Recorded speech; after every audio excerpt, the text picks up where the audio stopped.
To his outside, out of Strasburg, Ohio, it's Lewis McGrath. The number 16 machine from Hartville, Ohio. Put your hands together for Adam White. And on the outside, the number 6 from Minerva, Ohio is Kyle Lawson. Also from Minerva, in the number 5 is Mikey Lawson. To his outside, out of Barberton, Ohio, is John White in the 56.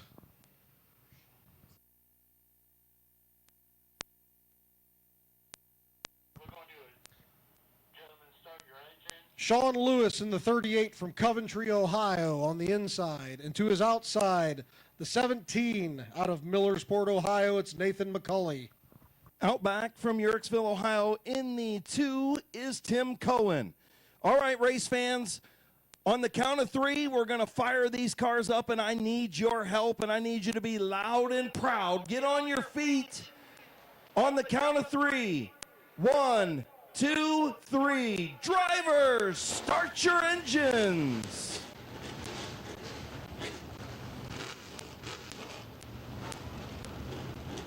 Make sure that you are not sitting in the aisleways. Do not sit in the aisleways. You cannot sit and block the aisles, so please make sure you move to a seat. There's still plenty of seats available here at Midvale Speedway, although not too many, as the field pulls away. Open modified 50-lap feature. To get things started, the Firecracker 250 brought to you by Scheffler. Field gets underway. The 12 of Bubba Smith, the 32 of Brian Wetnall will lead the field to the start. The 10 of Nathan Embry. The 31 of Doug Meyer. 13 is Kenny Feaster Jr. David McManus in the 7. 55 of the Rooster, Brandon Bailey. The 21 of Bryce Allensworth. The Elk, Rick Elkins Jr. in the 51. The Big Dog, Lucas Ripley in the 0, your fastest qualifier. Those are your front 10.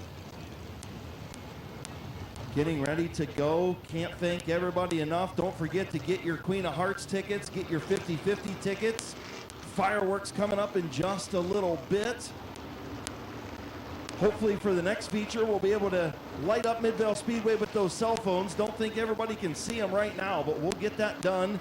Got a lot of glow sticks and whatnot out there, so yeah, you can light up Midvale Speedway. If you think those camera phones will work, light them up. The glow sticks, the camera phones, get them out and salute the field. This time around, we'll try and do a wave lap, so wave them off. Drivers will wave back to you. We'll start down there in turn number 3, over on the pit side. Great field of cars here at Midvale Speedway for the Firecracker 250, brought to you by Scheffler. Wave lap coming up in turn number 3. Turn number 3, on your feet, front straightaway. Turn 4, stand up and salute this open modified field. Great field of cars here at Midvale Speedway. They'll wave back to you. Salute those drivers as they get ready to do 50 laps of battle here at Midvale Speedway on Independence Day weekend.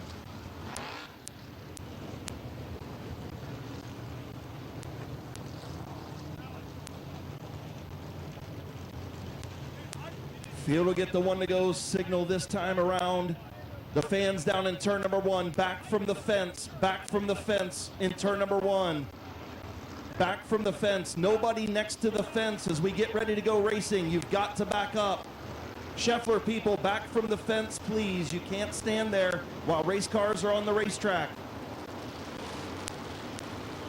Field going to get the one to go signal. The Scheffler pace vehicle going to pull pit side. The field will be in the hands of Bubba Smith and Brian Wetnall. Bubba Smith won here back on Memorial Day, open modified feature. Brian Wetnall led a lot of the Ohio Invitational back on Labor Day weekend almost a year ago. Field getting ready to go green as they come in to turn 3 and 4. 50 laps of green flag racing, the open modifieds to kick off Independence Day weekend, and we're green.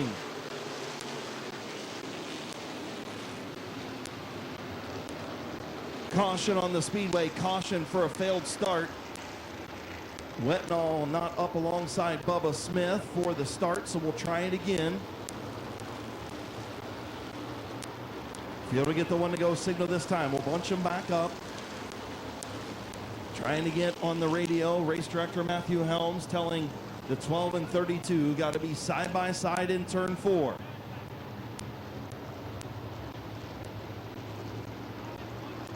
"50 laps of green flag racing." We'll try it again. To kick off the 4th of July weekend, Wetnall on the outside, Bubba Smith on the inside, and we're underway.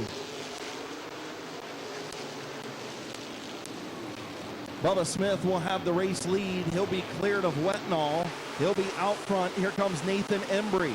Embry looking to take over the second spot from Wetnall. He will get it done. The bottom opens up. Will Wetnall get to that bottom lane, or will Kenny Feaster Jr. close the door? Wetnall still trying to get there.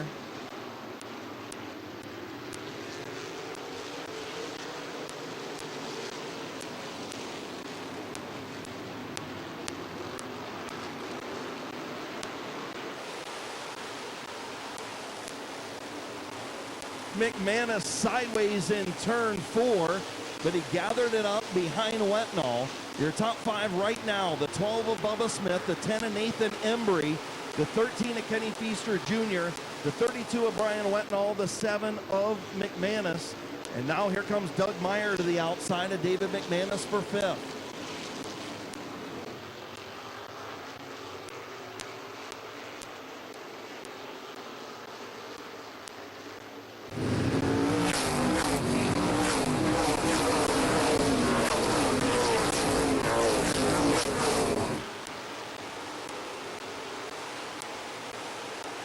Six laps on the board. Nathan Embry has caught Bubba Smith for the race lead. Kenny Feaster Jr. still in that 3rd spot. Wetnall hanging on to 4th, and a good battle for 5th between Doug Meyer on the outside, David McManus on the bottom.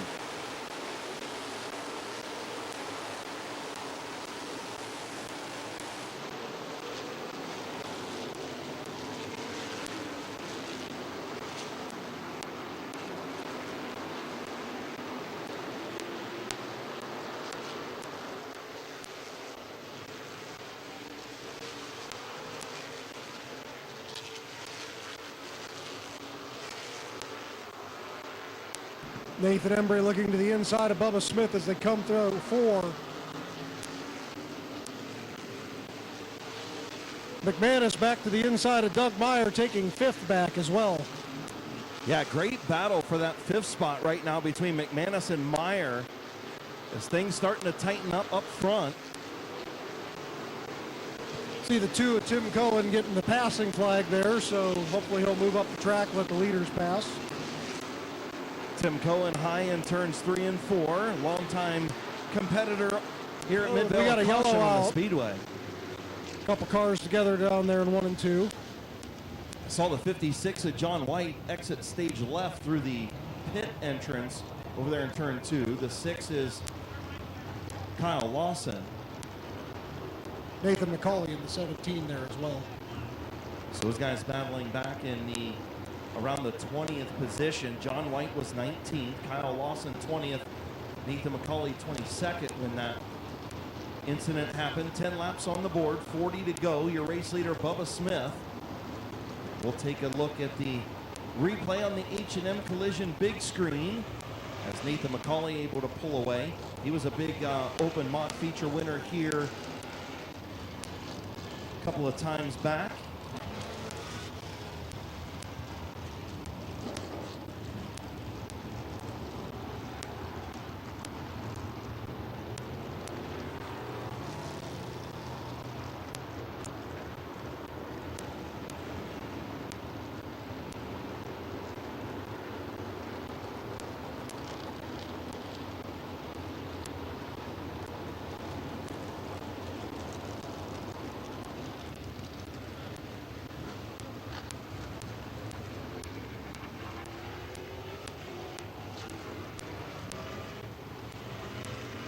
So taking a look at the H&M Collision big screen, looked like the 38 of Sean Lewis got into the back of the 6 of of Kyle Lawson. Not sure what the 56 of John White was doing. If he had an issue and that checked up Lawson in the 6, that would have given the reason for the 38 to have got into the back of the 6.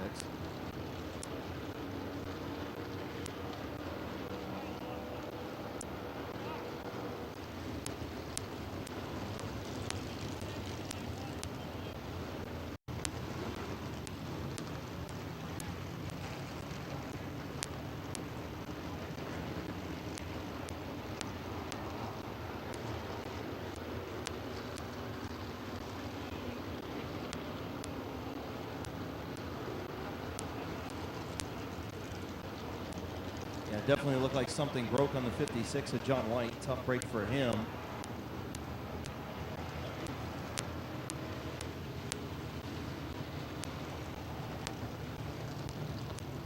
Go whenever he wants to. So we'll see what Bubba Smith wants to do. Multi-time track champion in the late model division here is Bubba Smith. He knows a thing or two about restarting these races here. I always used to call him the king of restarts. He had a really great restart here in the Memorial Day race that got him the lead, put him in victory lane. So we'll see if Embry, longtime competitor here as well, Bubba Smith gets the jump on the start. He's going to have a car length off turn 4.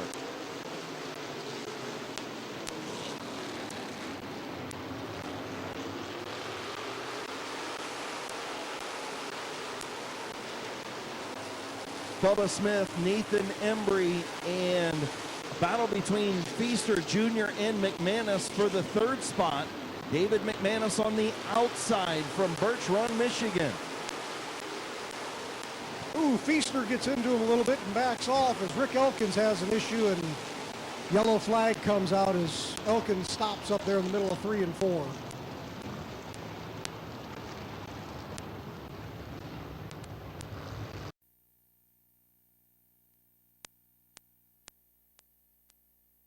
So going to check the replay on the H&M Collision big screen. A little bit of contact between Feaster and McManus. Feaster kind of sideways. Got into McManus. And Elkins, yeah, he launched up over the back of Wetnall. So just a chain reaction deal. Yeah, it looks like something fell off of the 32.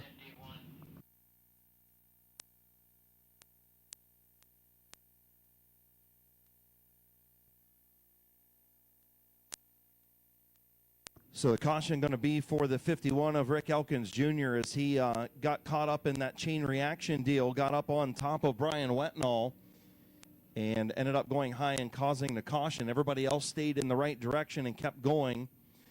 So again, if you're new here to Midvale Speedway, or this is the first time you've been here this year, anywhere in that restart zone, the leader can go. So the leader chooses when to restart.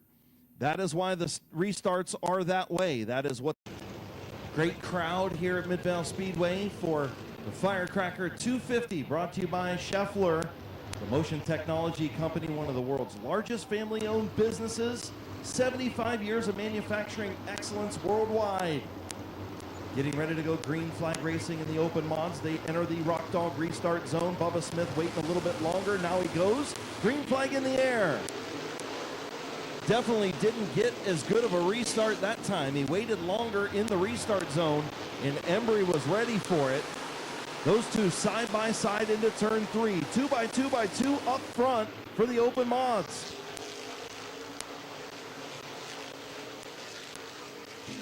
Bubba Smith takes the lead as Nathan Embry falls back to the clutches of Kenny Feaster and David McManus.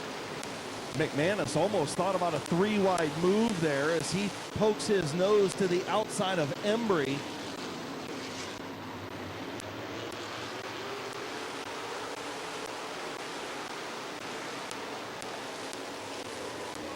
Oh, Brandon Bailey around, and the yellow is out again. Adam White looping it, trying to avoid him. Not sure if the Rooster got contact from behind or not. We'll have to check the replay as he pulls away. Looks like Bryce Allensworth and Brandon Bailey get together in turn 3.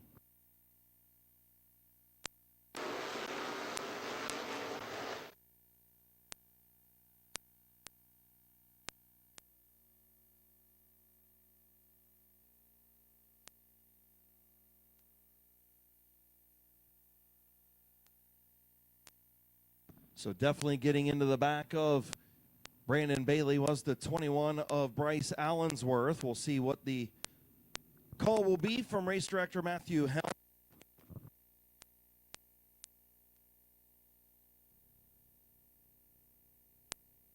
Again, a great job by the Mid-Vid Racing video crew to bring us the great replays on the H&M Collision big screen. Yeah, the 21 definitely up off the bottom, got into the rear quarter panel of the 55 of Brandon Bailey.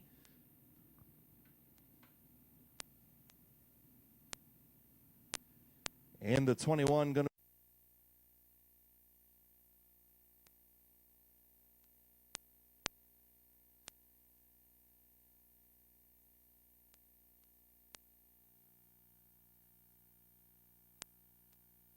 So Bubba Smith, Nathan Embry, David McManus up to the third spot using that outside lane on some of these restarts. Kenny Feaster Jr., Doug Meyer, your top to that halfway mark. Bubba Smith, Nathan Embry been up front from the drop of the green flag. David McManus has worked his way up through the field, as well as Doug Meyer using that choose cone. So they enter the Rock Dog restart zone. In turn 3, they're in it. Bubba Smith goes, green flag in the air.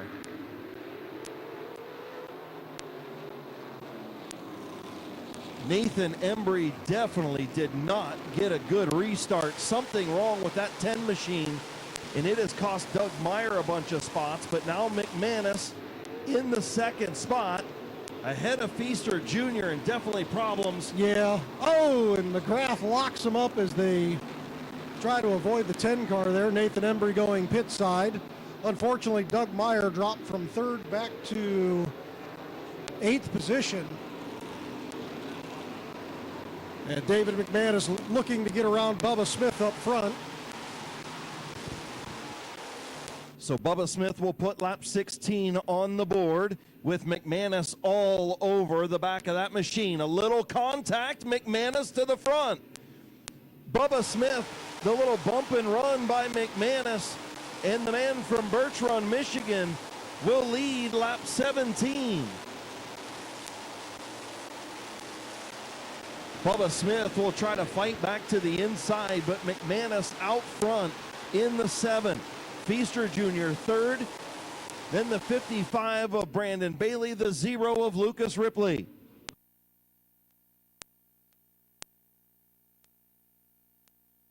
Brian Wetnall going to pull pit side. Tough break for the 32 machine. Was running in the 8th spot. He pulls pit side.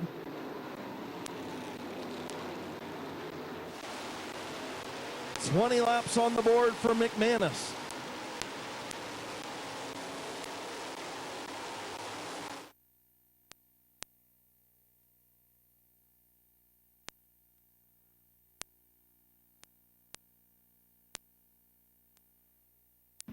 Brandon Bailey looking to the inside of Kenny Feaster Jr. for third. Doug Meyer slowly reeling them back in. He's still in the 8th position, but has moved up quite a bit compared to the rest of the field.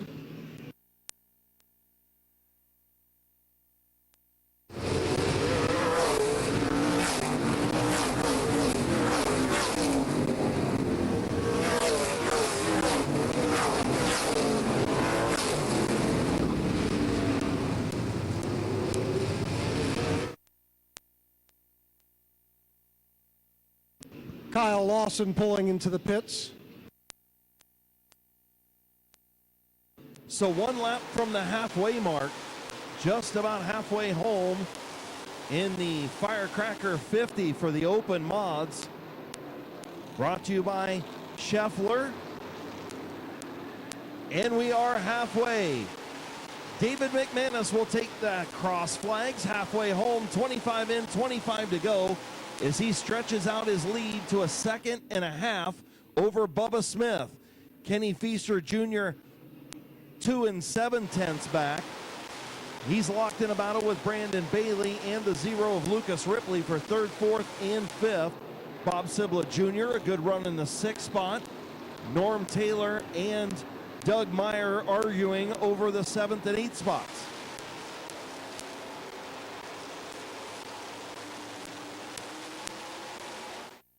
So lap traffic going to start to come into play as well. You've got the 5 of Mikey Lawson, the 16 of Adam White, the 38 of Sean Lewis, all at the back of the field, running in the 17th, 16th, and 15th positions.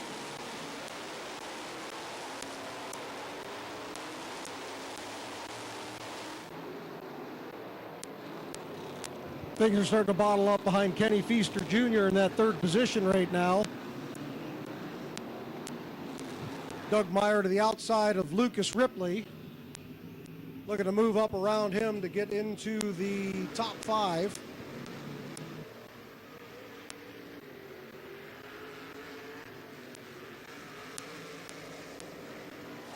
So Bubba Smith still there in that second spot, but he's 2.5 seconds behind David McManus, who now has 2 lap machines in front of him.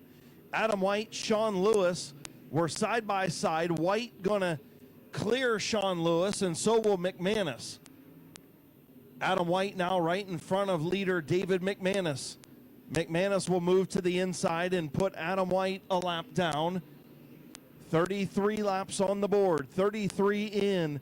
McManus 5 hours away from Owasso Speedway. Birch Run, Michigan driver in that Wheeler Trucking sponsored number 7. Starting to inch out from Bubba Smith in the Canton Auto Salvage, Freedom Auto Finance, Hair by Jana and Smith's Auto Sales sponsored number 12 machine in that second position. See Doug Meyer starting to put the pressure on Brandon Bailey for 4th. Bubba Smith gets through Mikey Lawson and Sean Lewis. Now only Adam White separating the two. Still 2.9 second lead for McManus.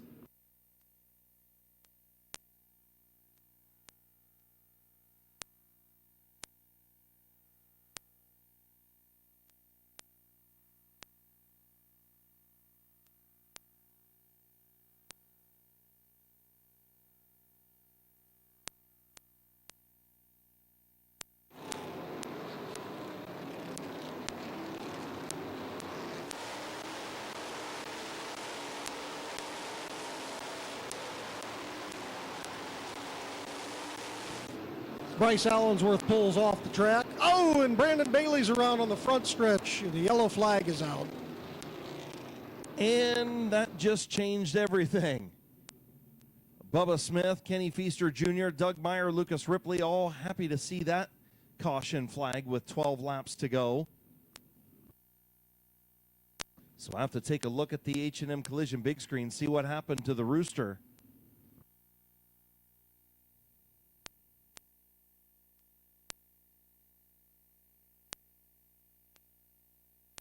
So you can see the H&M Collision big screen. You see it'd be the third and fourth car, or the fourth and fifth cars in your screen.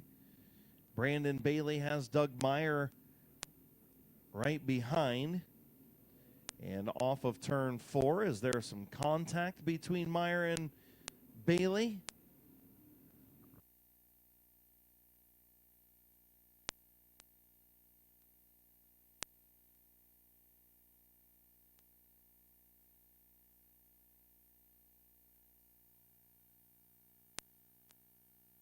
Here's another fantastic camera angle from Mid-Vid Racing Videos. Those bumpers are kind of locked up there.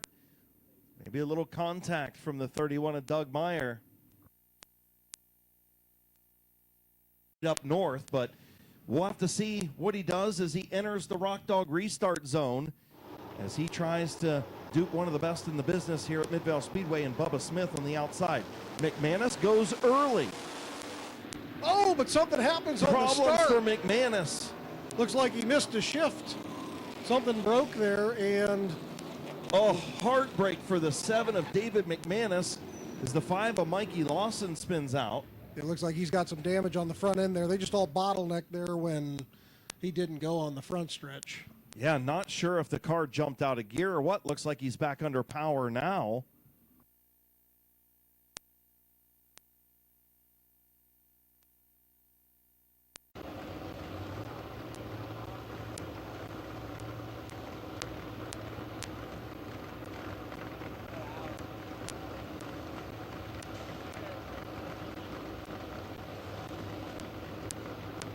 So Jason Shaw going to come out and throw a couple shirts out there, of course, from Lucius Graphics.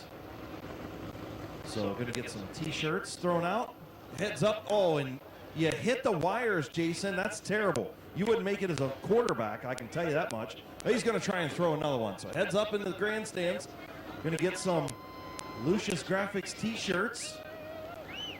Jason Shaw throwing them out. He fires one all the way down there. That was. Will Bubba Smith go back to victory lane twice in a row in the open mods, or will it be somebody else? Did McManus show his hand there on where he was going to start the race? Oh, we're about to find out as they enter the Rock Dog restart zone in turn 3. McManus is in it. He goes. A good restart, and this time he's away. Problems for Sam Bingham as he goes to the infield, now back up onto the racetrack. A lot of smoke from Kenny Feaster Jr. Yeah, it looks like he's got a tire over something, and he's pulling to the inside. He knows he's got something going wrong. Tough break for Kenny Feaster Jr. running in the 3rd spot. Has a bad tire rub, pulls to the infield. That moves the 55 of Brandon Bailey to 3rd. Norm Taylor to 4th. And your fastest qualifier, Lucas Ripley, to 5th. Rick Elkins to 6th. 10 laps to go, 10 to go for David McManus. Almost 3 wide going into the corner. Oh, and Taylor and the 55 of Brandon Bailey get together. Caution flag is out again. So it was a 3 wide deal down there. Norm Taylor 3 wide on 1.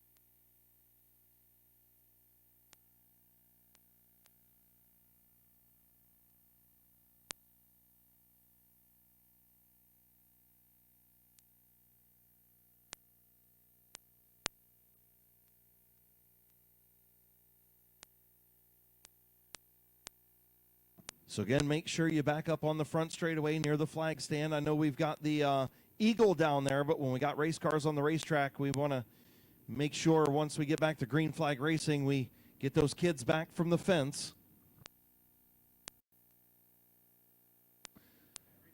So David McManus, your race leader, Bubba Smith in 2nd.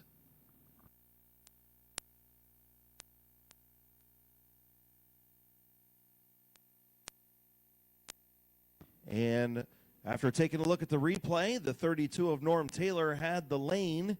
The 0 of Lucas Ripley tried to bail out, ended up getting in the 3 wide move, got into the 32 that shoved him. Field gets the 1 to go signal from Chief Starter Jonathan Smith. And the drone guy getting set up there over the restart zone. Give us a unique view of it there. Yeah, and what's cool is Mid-Vid Racing Video is able to tap into the drone guy and get some of those views for all the people watching on Racing America. So it's always, so as we get ready to go back green flag racing, they get ready to enter the Rock Dog restart zone. David McManus, Bubba Smith in the restart zone. McManus goes, Bubba Smith right with him this time.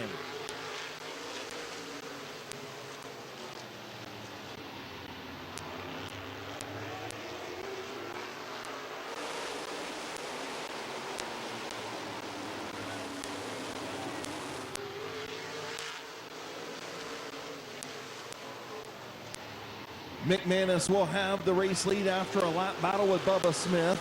Smith drops back into that 2nd spot. Here comes Rick Elkins up to 4th. The Elk moving back to the front.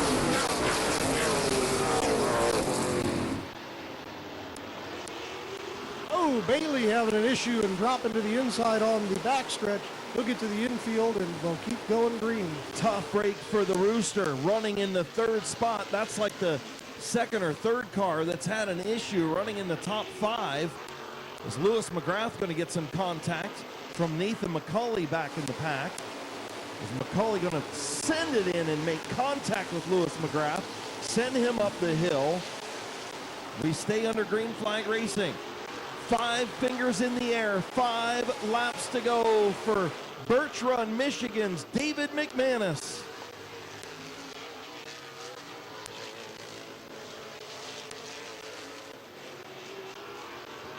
Lucas Ripley to the inside of Norm Taylor, going down the backstretch. It looks like he's going to be able to make it stick and get side by side with him. A little banging wheels, and he's going to move around him. So Lucas Ripley up to 4th, Rick Elkins to 3rd, Norm Taylor back to 5th, Bubba Smith in 2nd, all behind David McManus.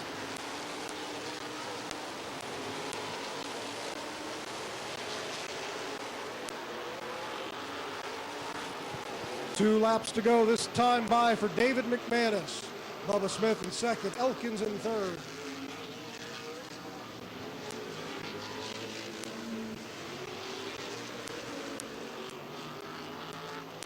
White flag in the air. White flag out for David McManus from Birch Run, Michigan. Bubba Smith 2nd, Rick Elkins 3rd, Lucas Ripley in 4th, Norm Taylor your top 5. But as he comes through 3 and 4, checkered flags in the air for your open modified feature winner, David McManus. Smith in 2nd, Elkins 3rd, Ripley, Taylor, Bingham, McCauley, McGrath, White, and Sean Lewis wrapping up your field.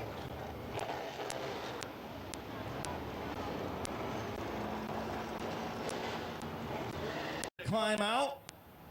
First visit to Midvale Speedway, and he finds himself with a Firecracker 50 victory. Brought to you by Scheffler. Getting the belts undone. Getting ready to climb out. He was on the Buckeye Speed podcast on Monday. Here's your winner, David McManus. Well, dude, I'm going to say that extra session helped you. Man, I love your racetrack. This place is fun, and look at this crowd. I don't know what it's normally like, but this is awesome. So it's cool to see you guys all out here and celebrating your 4th of July weekend. This is great. So, you said on the Buckeye Speed podcast earlier this week, kind of one of those bucket list items that you've had kind of marked on your calendar the last several years. Haven't been able to get down here, but you end up making the 5-hour drive down here today to the Firecracker 250 here at Midvale Speedway, and you find yourself in Victory Lane. Was that on your bingo card today? Well, it really wasn't, but the truck breaking down, turning that 5-hour ride into 6 wasn't either. So, you know, what the hell. I think we put a good cap on the day, and I'm going to be smiling that whole 5.5 hours back to Michigan, I got to tell you. Well, make sure you don't leave until you see the best fireworks show coming up in just a little bit. We got some great late model racing too, but who you want to thank on this machine tonight, man? It was bolted. Well, it was just my cousin and I. We made a huge change after qualifying right before the feature. I said to a few people, this is either the smartest thing or the dumbest thing I've done all day.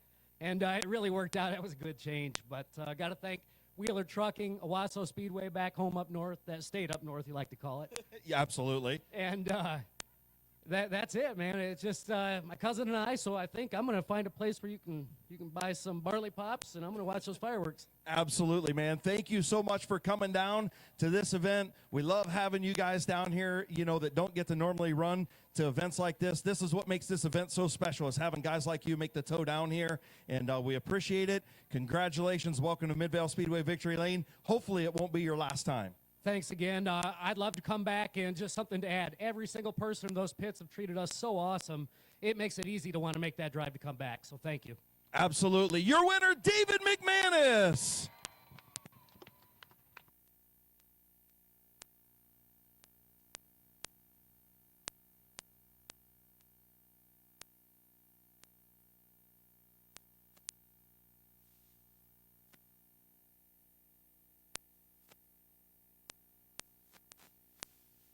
Out your field in the 7 is Gabe Pringle and Cole Eckinger in the 09. This time by fans, we're going to do a wave lap. So as you come down through 3 and 4. Fans on the grandstand side, on the pit side, stand up and wave to these drivers. They will wave back. So get down there, 3 and 4, start waving to these guys. Stand up, get on your feet. Let them know you're here to cheer them on. In the words of Connor McLean, cheer for your favorite driver.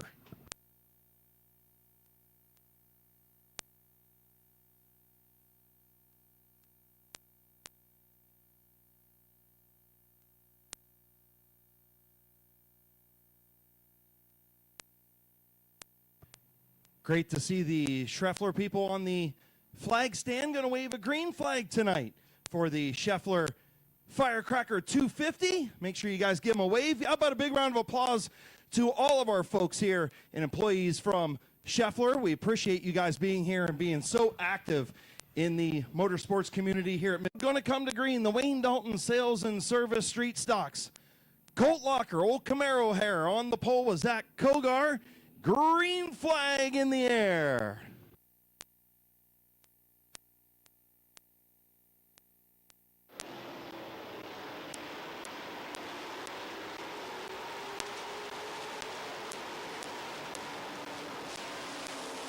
Oh, Nate Smart trying to fill a hole underneath Brady Cart.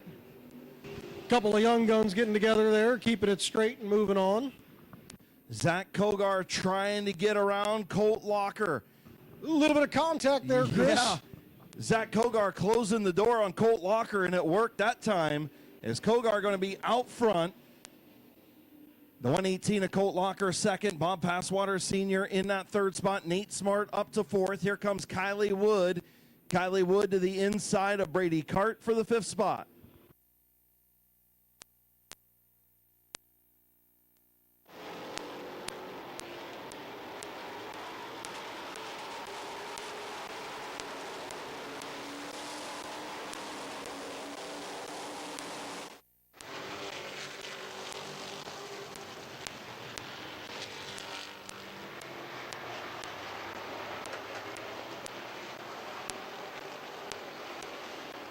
Jeff Kuykendall thought about a three-wide move mid-pack on Vinny Tannerelli in the grocery getter. Thought better of it. He obviously hasn't raced around Vinny enough. Yeah. And then you've got the XX of Chuck this year in that XX machine. Bob Page's old car. Holding his own out there, qualified well. Yeah, a couple of former team cars out there.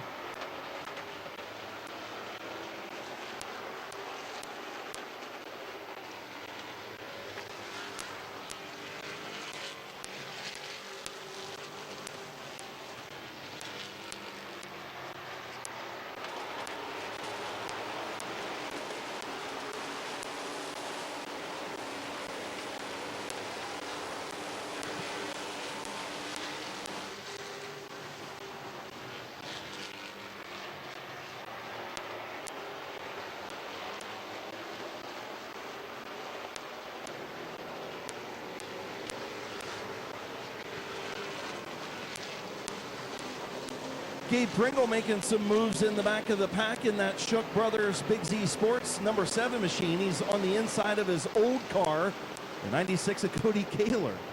And Brady Cart on the opposite side of that. He's been dropping back. I don't know if it's got a push, but he's been stuck on that outside, and everybody's just been able to drive under him. And John Ambrose not able to get up to the front. Fastest qualifier still trying to make his way through the field.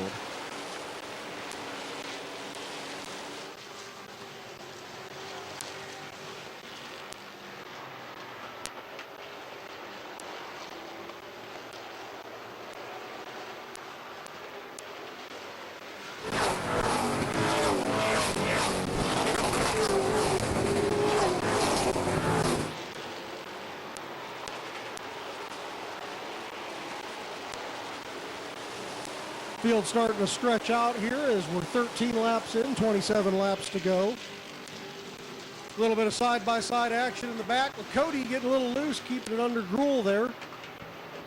Yeah, Jason Gruel, Cody Kaler, Gabe Pringle, three veterans of this division, and Midvale Speedway for sure. Out there doing a little battle here on the July 3rd. Still trying to make their way up through the pack are Jeff Kuykendall, Dennis Wood, and caution on the speedway as Gabe Pringle spins in turn 2.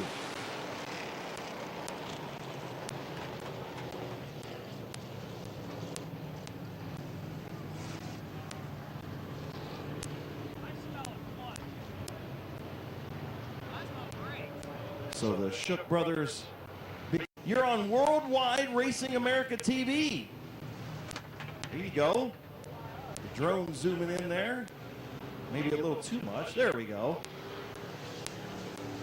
Of course, all the circle track events here at Midvale Speedway on Worldwide TV, Racing America TV. Make sure you check them out on Facebook and check them out online, Racing America TV. And yeah, you can watch Midvale Speedway anywhere in the world. You can go back and watch previous events and whatnot. And besides the hug the inside line, well, we've seen that in a heat. We've seen that in a heat race where somebody's had that happen. So you get penalized for bringing out the caution, but you can make it back up. So down the back stretch, heading into the Rock Dog restart zone. Once they hit that line, Colt Locker has to wait for Zach Kogar to go. And we're underway. Green flag is out. Colt Locker staying right there in that outside lane. That sticky stuff helping him out.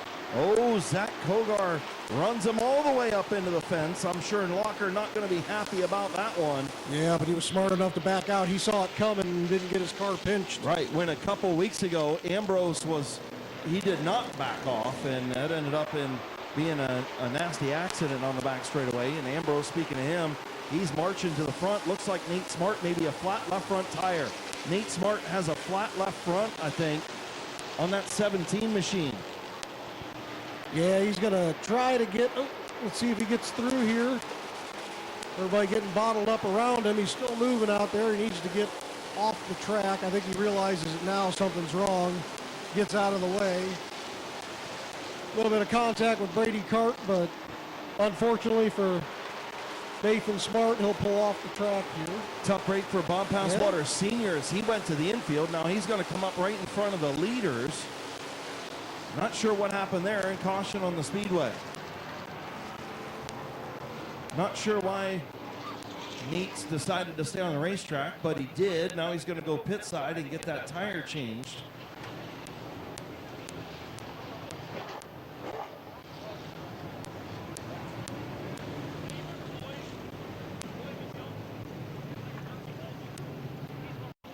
In turn number 3, we'll see where Kogar mashes the loud pedal here. Colt Locker right alongside. A little push from Kuykendall, and we're back underway. Green flag in the air.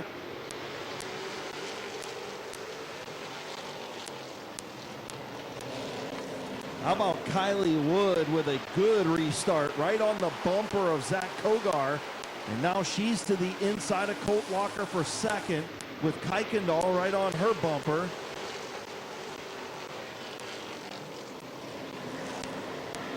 Kylie Wood trying to get around Colt Locker for second. Kogar looks in his mirror and says, man, I like to see that. You guys just stay back there side by side and I'll check out to a Friday night or Thursday night cruise here. Ambrose sniffing in the top 5 there. As we come through 3 and 4, we're hitting the halfway mark. 20 laps in, 20 laps to go. The leader, Zach Kogar. Kylie Wood clears Colt Locker for second. Kuykendall moves in for third, and Ambrose ready to pounce as well. Yeah, Kogar has got some company at the front. Kuykendall, Ambrose, Kylie Wood, Dennis Wood just about hurt the wall and down in turn 4, and here comes Ambrose. John Ambrose Jr. to the inside of Jeff Kuykendall for the 3rd spot. Your fastest qualifier to 3rd, and he's got a feature event to go to work on the top 2.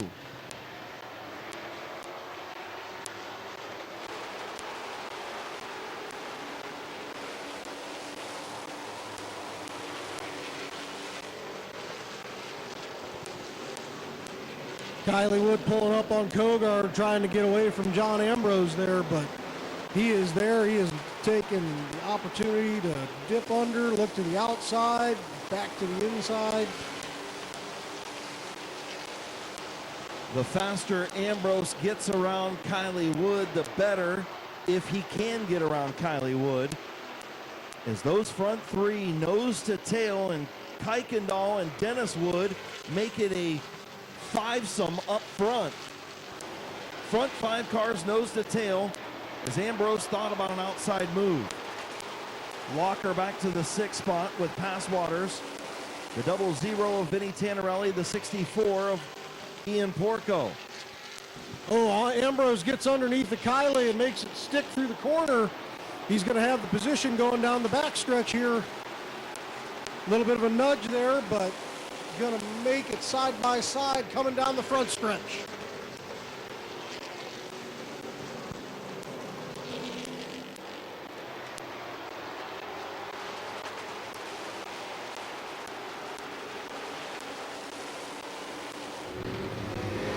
Kuykendall up into the 3rd spot as he gets around Kylie Wood. Now, father right on the rear deck lid of his daughter, the 22 and 88 nose to tail for 4th and 5th. As here comes the 24 of Ambrose, yet to go to victory lane at Midvale Speedway in 2025. He's been snake bit just about every time he gets to the top 3, something happens. So be interesting to see. These two kind of got into it one of the last times out, and yeah, there's no love lost between these two guys as Ambrose going to dive it in. Contact between the 58 and 24, and caution is Passwaters. Well, we were just talking about no love lost between the 24 and 58. And Passwaters had nowhere to go as he gets into the back of the 24 of Ambrose. Yeah, it's another tough hit for Passwaters. I think he got something happen the last time out. See, it popped his radiator there. The track crew starting to get a little bit down to get that cleaned up. Here's the replay on the H&M Collision big screen.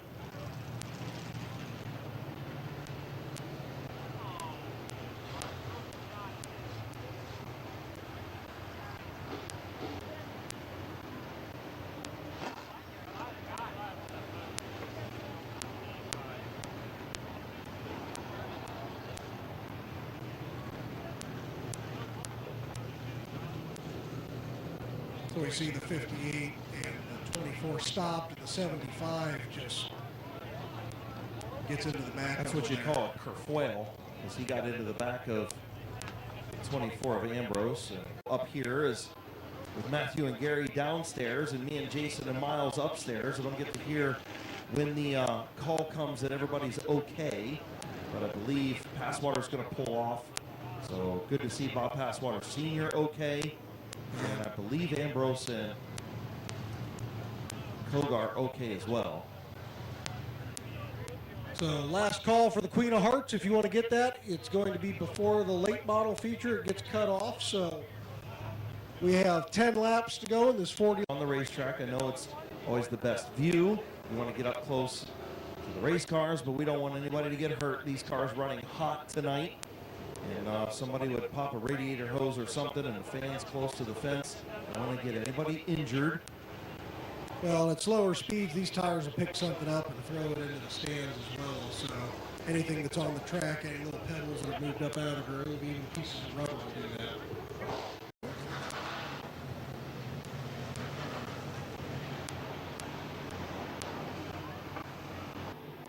So field getting ready to enter the Rock Dog restart zone. Last call for Queen of Hearts as well as we go back green flag racing, Kuykendall and Wood, and we're underway.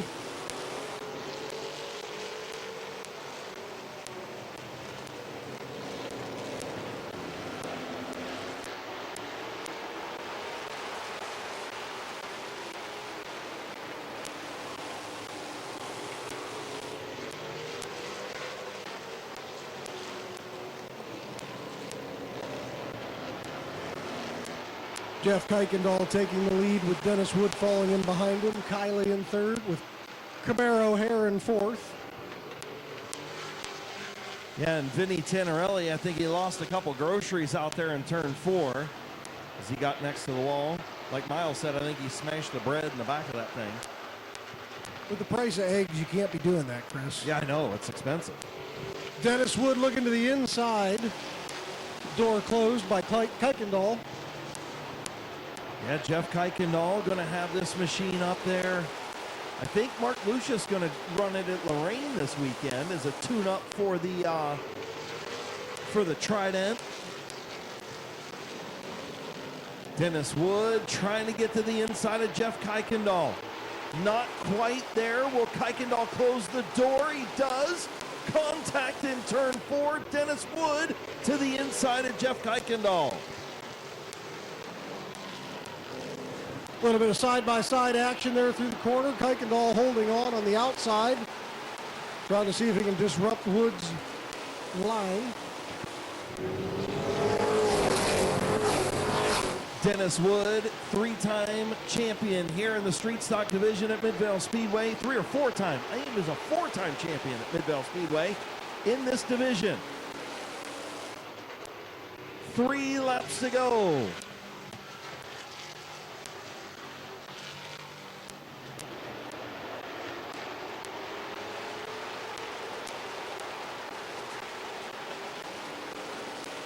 Two laps to go for Dennis Wood. Kuykendall and Kylie Wood right there in the tire tracks of that 88 machine.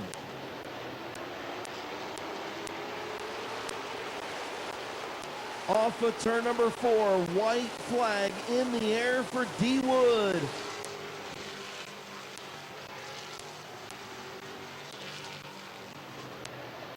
Down the back straightaway in the UFO, Steve's Auto Service, Yard Can, Lee's Famous Recipe, Quality Lawn Care sponsored 88. Your winner, Dennis Wood. Jeff Kuykendall will finish second, Kylie Wood in third, Ian Porco fourth, Colt Locker rounding out the top 5. K&D Creations, Hammer Construction, Hull of Recycling, McIntosh Oil Company, TWR Racing, Giuseppe's Pizza Waste, Custom Welding. All the sponsors. Hey, it has you even so stumped that you can't even talk. Hey, I think that's like Night of Destruction quality there.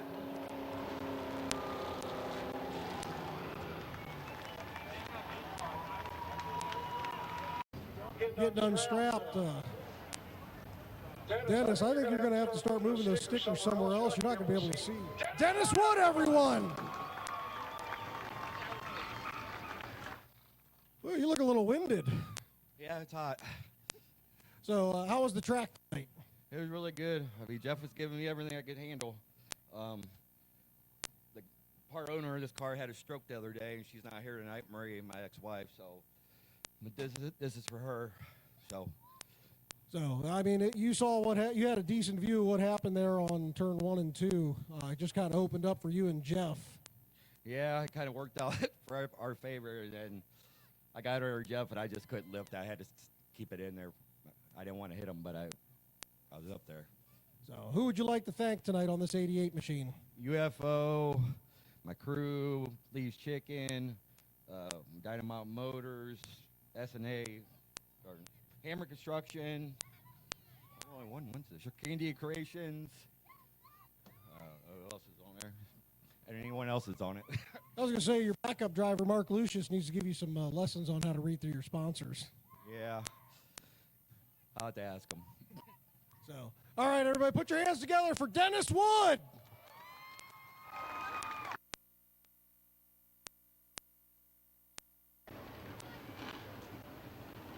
So victory lane photos going on. Multi-time street stock champion at Midvale Speedway, D. Wood in victory lane for the fire. All right, so make sure you get those cell phones out. We want to light up Midvale Speedway. Turn those cell phone cameras on. We want to see some cell phone lights out there. Where are you at over there, pit side in turn 3? Where's those camera phones at? Turn those cell phone lights on. Front straightaway, there we go. We see some popping on now. Let's light up Midvale Speedway for the worldwide audience on Racing America TV. Light up those cell phones. There we go, we got them going. We're gonna wave off these drivers as well, so make sure you Wave those, they'll wave back to you. Next time around, we're going to do the wave lap. So get those cell phones out and ready. Macintosh Oil Company, 70-lap firecracker feature brought to you by Scheffler.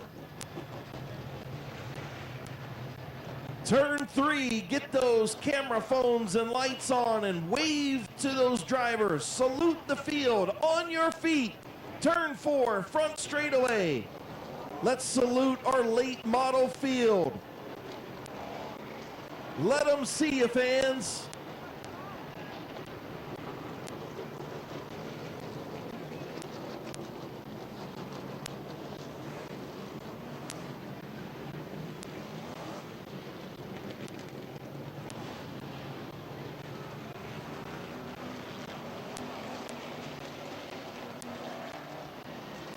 All right, getting ready to get the one to go signal here shortly.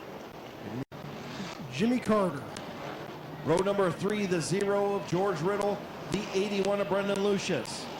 The 87 of Chloe Mazzagatti, two-time feature winner at the young age of 13, with several-time feature winner this year, Tim Allensworth.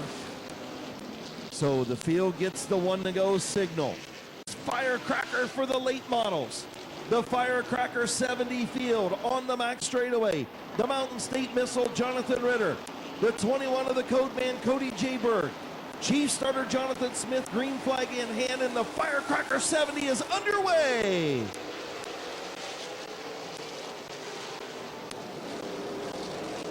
Cody J. Berg powering around the outside. J. Berg to the race lead. And Snyder spins in turn 2, or turn 3 rather. That'll be a good opportunity for Jonathan Ritter to get himself straightened out. He had some engine issues last time we raced, it sounded like. And he may not have quite fixed all those yet. So it should be a Thinking by Jonathan Ritter. He could have gone out there and torn up half the field. Smart late model racer knowing when to pull to the back. So field in the hands of Cody J. Berg. The Firecracker 70 will try it again. Green flag in the air.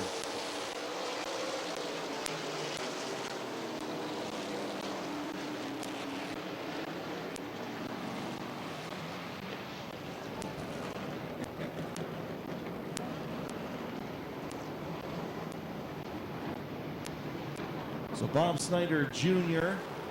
spin up in turn number 1. Looks like AP Ren Bear Swartz, the team cars right there. Is not sure what happens with Snyder. He's back about, oh, there he is on the outside trying to get to the bottom. And I don't know if he had contact there from behind or not. Looked like Chris Grubbs was behind Snyder. As we see the replay on the H&M Collision big screen. Snyder right behind Bob Page at the top of the screen. Snyder going to head into turn 1, and Grubbs is there. I don't know. I think there was contact there between Chris Grubbs and Snyder, but nonetheless, we'll have a complete restart. We'll try it for a third time. Third time's a charm.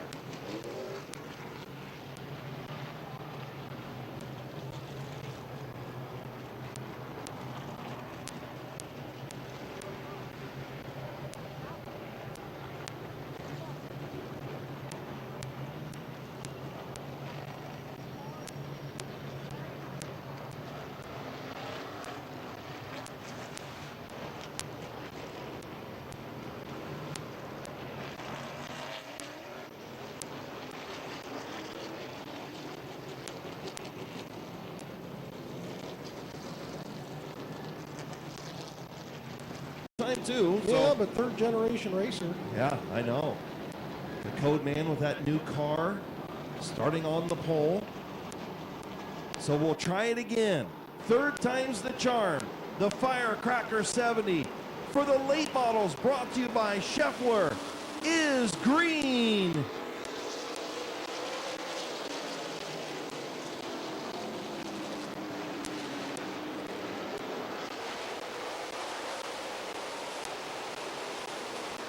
And Cody J. Berg going to lead lap number 1.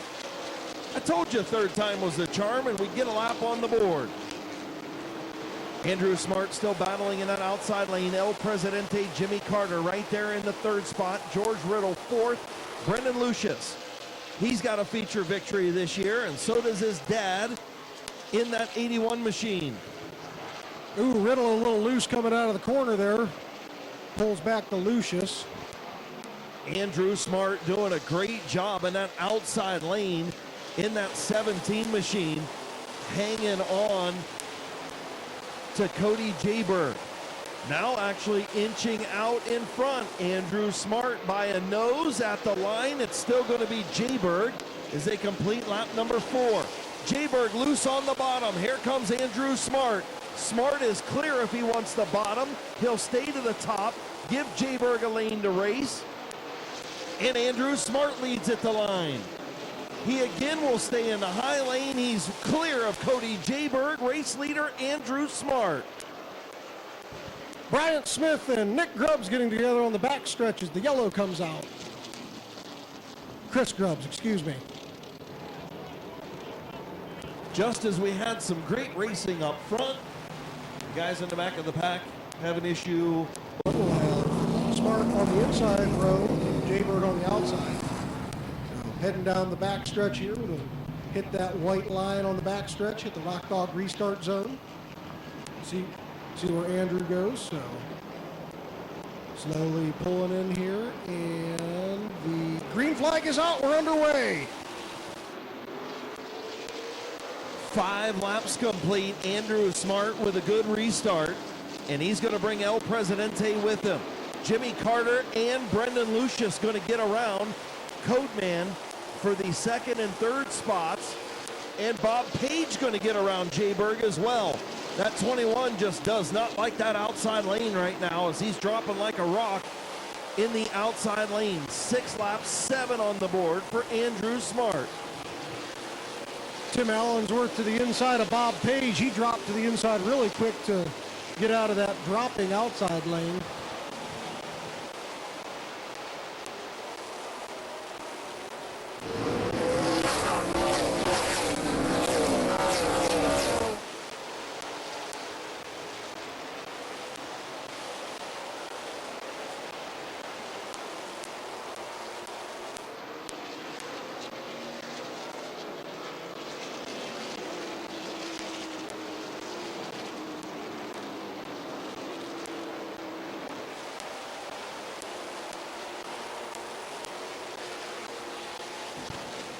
Jimmy Carter to the inside of Andrew Smart as they go through 1 and 2, and he's got the position down the backstretch.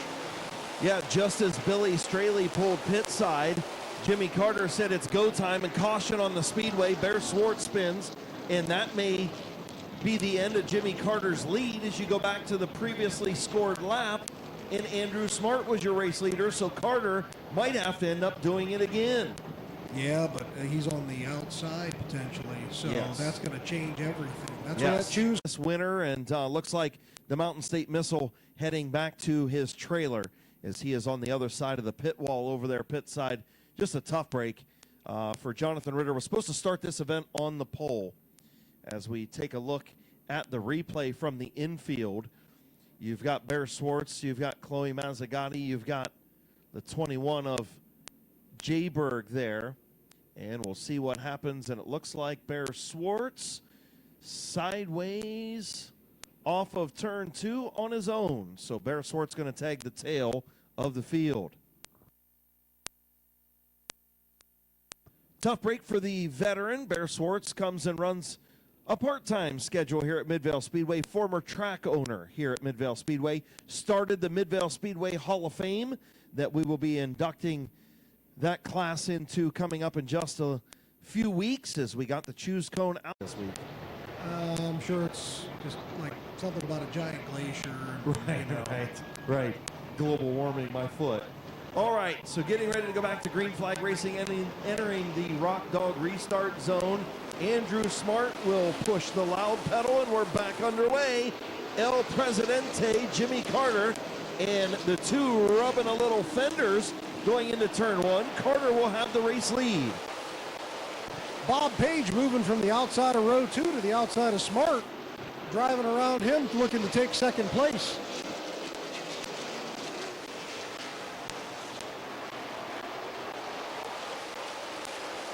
So Bob Page, second spot. Smart back to third. Lucius fourth. Allensworth rounding out the top 5. And here comes Chloe Mazzagatti. She's on the inside of George Riddle. Chloe Mazzagatti trying to make her way up the 6th, and she does. Chloe Mazzagatti, only her second start here at Midvale Speedway in a late model. She was the Bandolero champion 2 years ago. And contact between Smart and Lucius.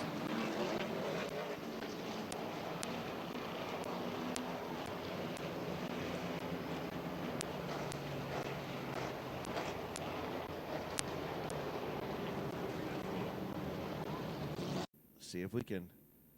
They were watching Mazzagatti and Riddle. Shifting over to turn number 1. We'll see if we can see the accident. Lucius was on the inside of the 17 of Smart. The two made contact. Not really a clear view from that angle. This one may be a little better. Lucius looking to the inside of Andrew Smart.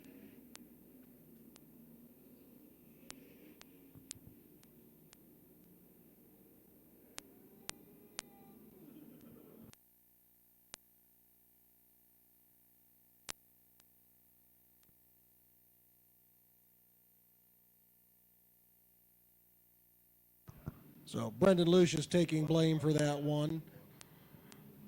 Wasn't quite to the door, was right there at the quarter panel.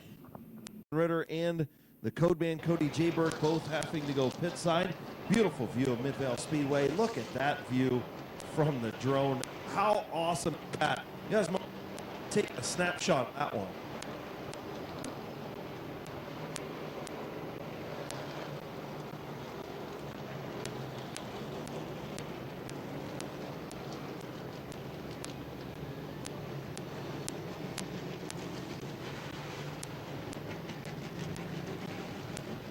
So Bryant Smith looks like he went pit side, pulled the hood off, might have some cooling issues there, so getting a little bit of extra breathing room for it.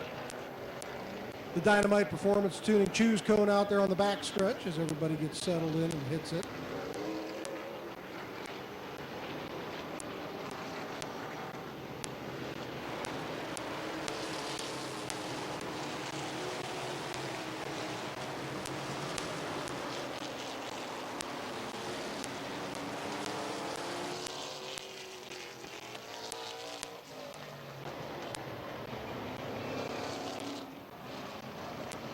So Field going to get the one to go signal. Oh, 13 laps complete. Hoping to get a green flag run underway here. Jimmy Carter, Bob Page, your front two. Then Andrew Smart and Tim Allensworth getting ready to go back green flag racing in the Rock Dog restart zone, and we're underway.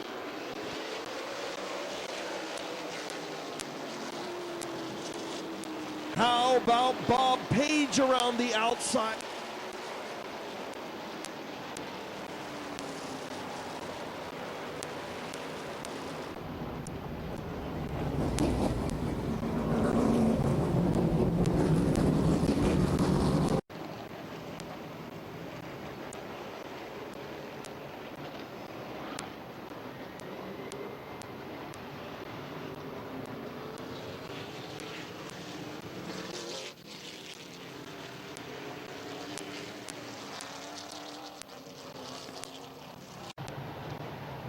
So Field getting ready to go back to green flag racing. Going to be in the Rock Dog restart zone. 13 laps complete. 13 complete. Indian Valley down here on the front stretch. Last call coming through. Yep. And they're in the restart zone. Carter goes late. Green flag in the air.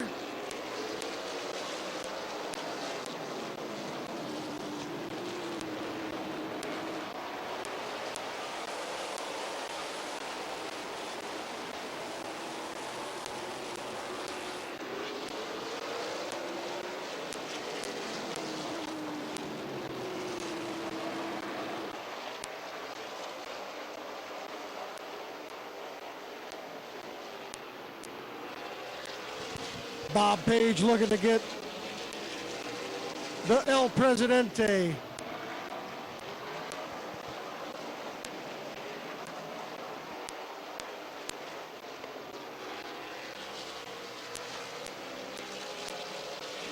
Great battle up front in the Firecracker 70, brought to you by Scheffler. Jimmy Carter, Bob Page starting to step away a little bit from Andrew Smart, who's under fire from Tim Allensworth, and Chloe Mazzagatti. Chloe Mazzagatti showing she is the real deal. If you didn't believe it when she won the feature down here, you better start believing it, because the girl in that 87 machine. Oh, and Neil Rowley spins coming out of 4. Yellow flag is out. Caution on the speedway.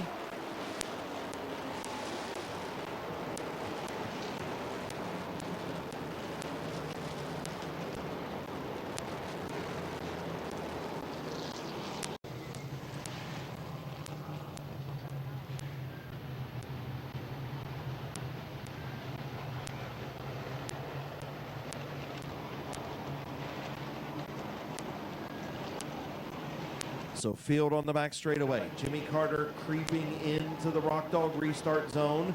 We'll see where he goes. Page ready to go.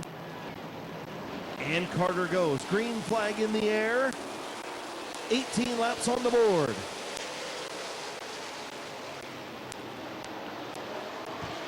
Bob Page to the outside down the backstretch. Side by side through 3 and 4. Can he make it stick?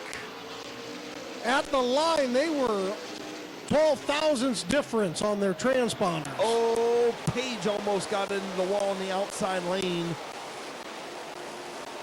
Still digging, trying to get around Jimmy Carter. I think that 67 is a little bit quicker than the 65. Still a long way to go. 20 laps down.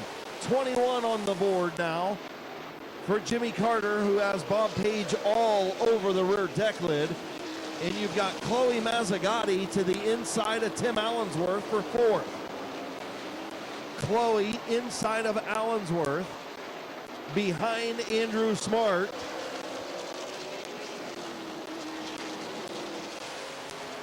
And here comes Bob Page looking to the inside of Jimmy Carter. Carter going to close the door, and Page will maintain that second spot. Carter still your race leader. Two veteran racers out here showing a little bit of patience. Page could have gotten in there and stuffed it in, but we still have 47 laps to go. So taking his time, biting, waiting for the right moment out of the corner. 17 Andrew Smart still there in 3rd, and Chloe Mazzagatti in 4th. Still a long way to go. 25 laps on the board, and here comes Page. Just couldn't quite get that run off turn 2. And he is setting him up going into 1, though. He's moving high, cutting down, trying to cross him over right there at the figure 8. Well, he's definitely giving Carter things to look at in the mirror, because he's tried him outside, he's tried the crossover, he's tried the bottom side. Jimmy Carter definitely having to drive with at least one eye on that mirror right now, as Page trying the crossover again. They get together a little bit. Page to the outside, crossing over again down the front stretch. Backs out knowing he doesn't have the position. Carter gave him the bottom lane, but Page unable to get the run to take it. Great racing up front, and here comes Smart and Mazzagatti bringing Allensworth with them. We've got a 5-car battle, and Chloe Mazzagatti to the inside of Andrew Smart. She spun. Yellow flag is out. Caution for the 87 of Chloe Mazzagatti. She tried to dip her nose underneath Andrew Smart for the 3rd position and just got crossed up over there. She thought it was the right time to make that move. And Firecracker 70 between two of the best in the business in a late model. Bob Page, modified champion, street stock champion, late model champion at Midvale Speedway. As we hopefully will catch a glimpse of Smart. Yes, here's Mazzagatti to the inside of Andrew Smart. And Chloe down on the rumble strips. They head into the Rock Dog restart zone, 29 laps complete. And we're still playing games up front. It's the name of the game, I get it. Carter at the line, he goes, green flag in the air.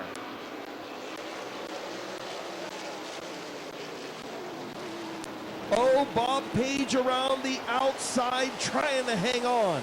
Jimmy Carter battling on the bottom, great racing up front. Bob Page gonna lead at the line. A little bit of contact and he's clear. Bob Page clear to the race lead. Bear Schwartz spins off at turn 4.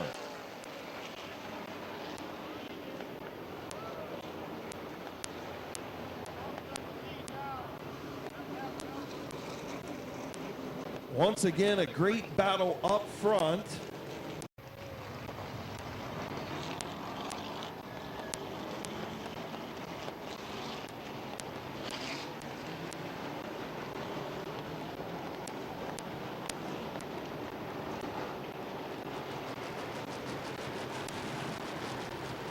Zone, so different front row than we've had. Bob Page on the inside, George Riddle on the outside. We'll see when he decides to go, and we're underway. Green flag is out.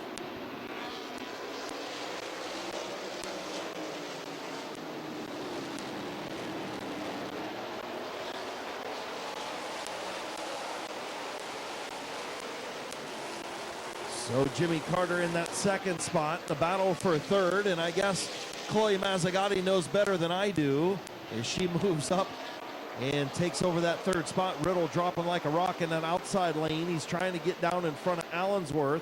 Allensworth said, no, dude, you're not closing the door on me.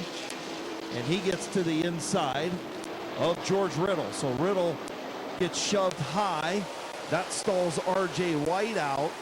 And Riddle now trying to get down in front of Mike Mazzagatti.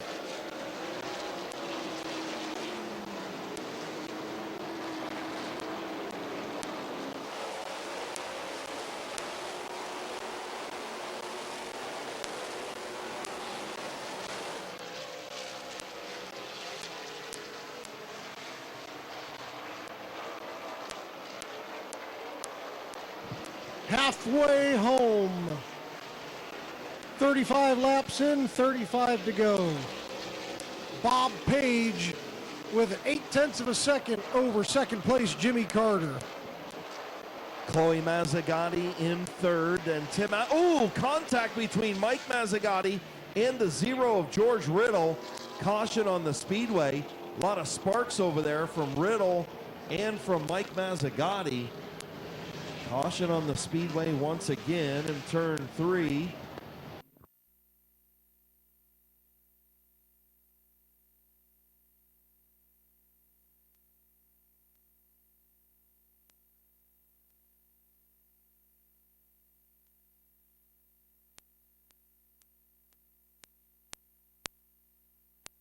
So we'll wait for a replay on the H&M Collision big screen.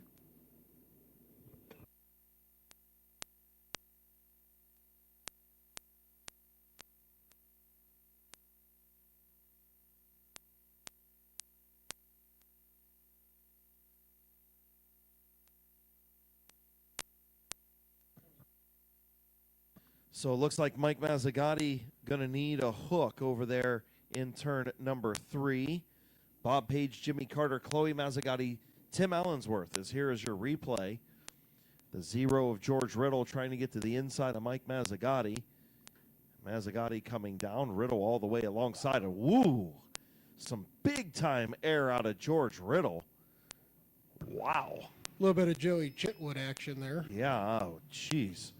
So the 0 of Riddle was all the way alongside Mazzagatti, and the two just hit, keeping everybody entertained with some oohs and ahs.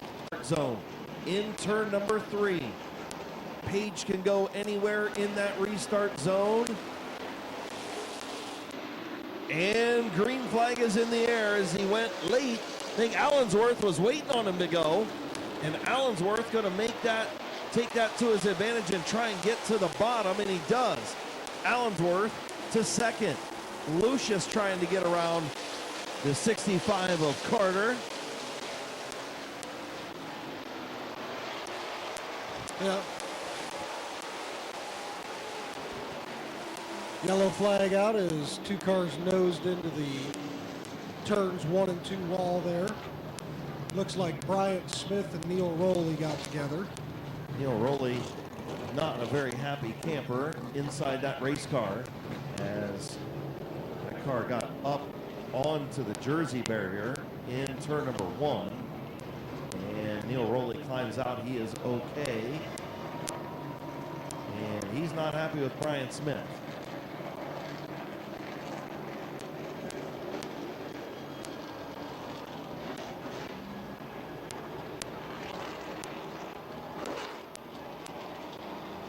Hey, and there's a little bit of time saved with the car rolling backwards there. Yeah, and Neil might want to go put it in gear so it doesn't roll back any farther into the track truck. I know he's upset at Bryant Smith, but H&M Collision big screen for the replay. And there is Bryant Smith and Neil Rowley battling as they're coming across the line now. Both are separated. Rowley on the outside, Bryant Smith on the inside. And Bryant Smith just made wheel-to-wheel contact and it kind of hopped up on him. And then they couldn't get off each other and rode it up straight to the wall.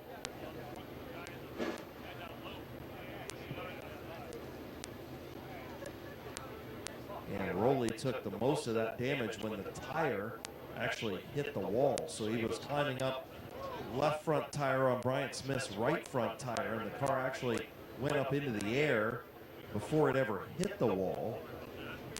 A lot of right front damage on the 999 machine.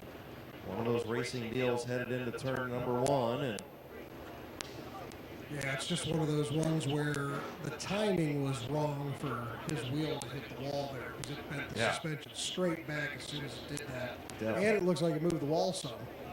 yeah, definitely moved that concrete Jersey barrier up there in turn 1. And here's your battle.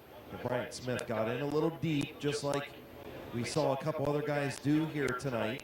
And he hopped the rear end, and the two just got hooked together. And that was about the end of that deal. Both of them riding it all the way to the wall. You see not a lot of rear brakes. And there's your contact to the wall. So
Rose. 34 laps to go in the Firecracker 70 for the McIntosh Oil Company late models.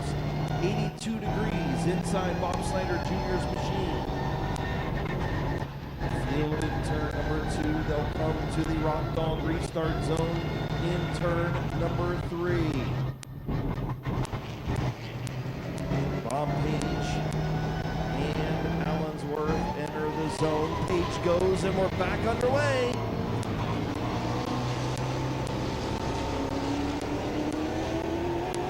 Bob Page squirts out to the race lead. Tim Allensworth second, then Carter, then Lucius, then Mazzagatti. Front 5, nose to tail. RJ White side by side with Mike Mazzagatti.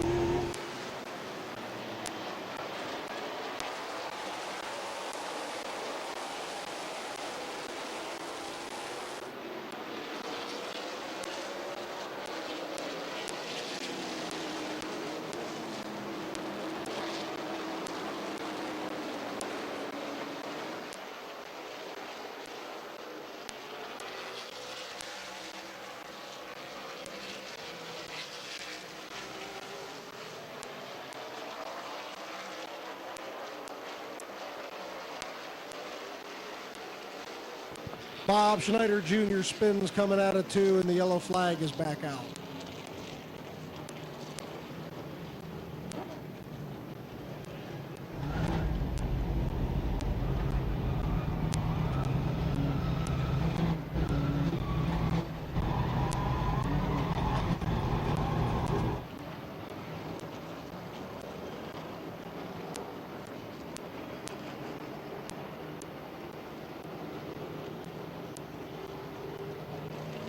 Looks like Dustin hit his limit here, and he's heading out for the night, so hopefully we'll see him back.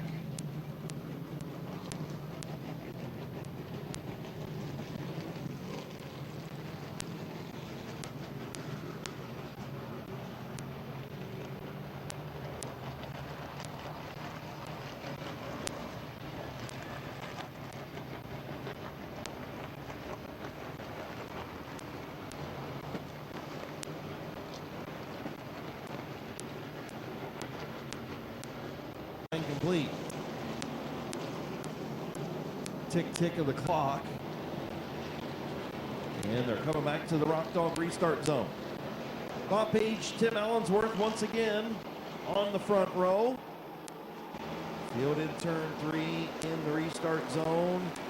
Page will go. Green flag back in the air.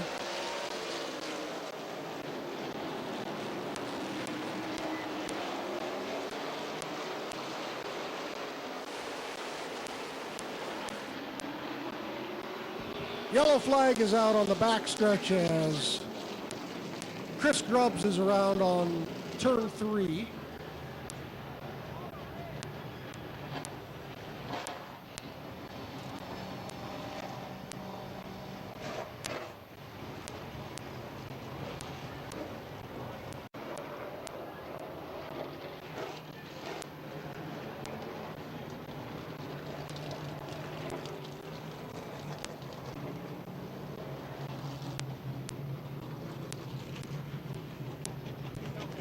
So the 50-50 split, which will be drawn after this feature, is $2,935. So that's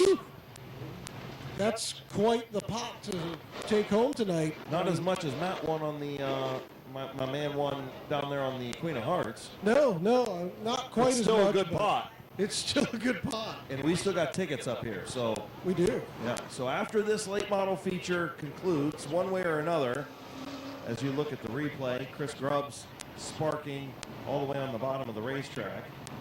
And he got into the grass, and that's exactly what happened there. Grubbs had something go wrong in the 25. He got into the grass and spun. I mean, it is what it is, right? The only people that are making themselves look bad are the guys who keep bringing out the cautions. So not much we can do about it. The guys up front, again, they've all been clean. You know, the top 5 or 6 guys and girls up there, there's been no issues there. It's everybody towards the back that's had issues.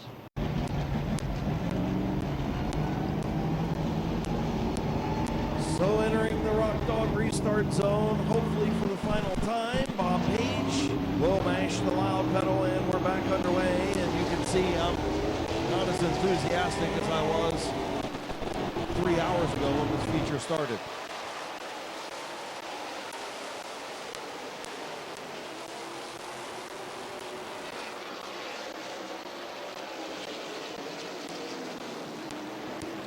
.40 laps in, 30 to go. Chloe Mazzagotti looking to the inside of Brendan Lucius for fourth. Tim Allensworth looking at the inside of Bob Page, backs off a little bit. His car seems to be coming alive in the second half of this race. That firework break probably changed the tires for a couple of these drivers out there.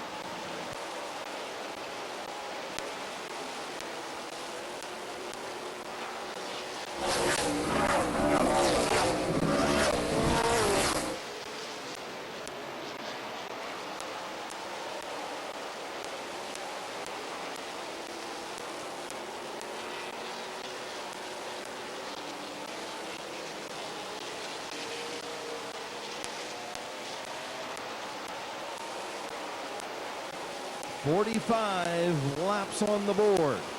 Things single filed out. Bob Page, Tim Allensworth.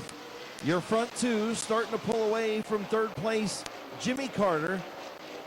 And fourth place, Chloe Mazzagotti.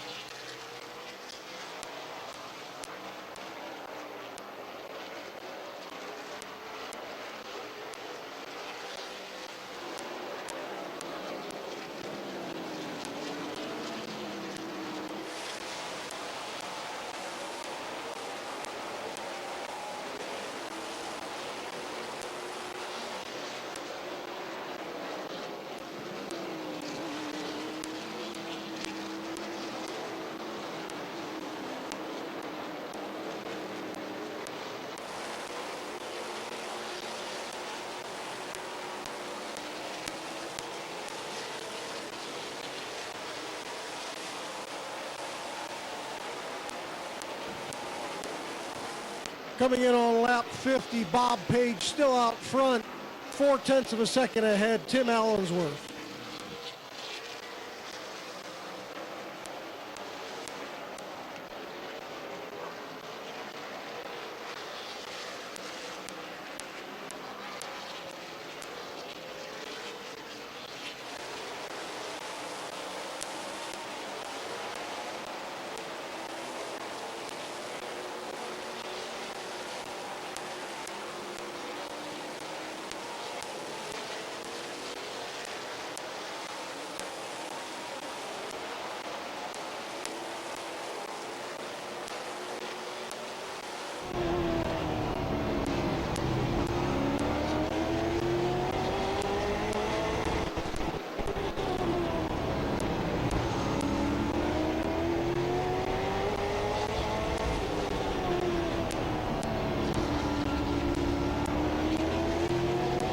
Heading down the backstretch, Bob Page, your leader, coming in on lap 55. Passing flag out for the 169 of Bryant Smith.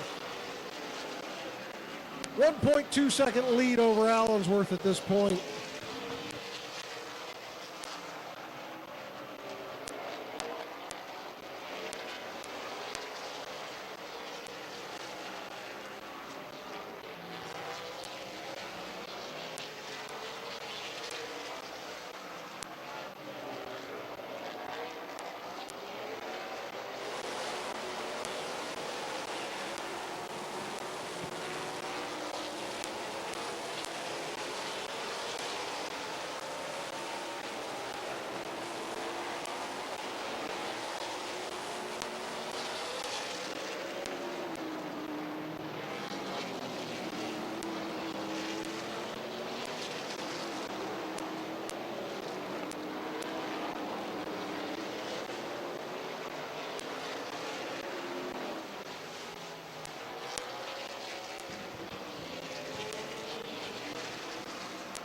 Coming out of turn 4, Bob Page coming in to lap 60. 10 laps to go for your leader. 2.7 seconds ahead of second place at this point.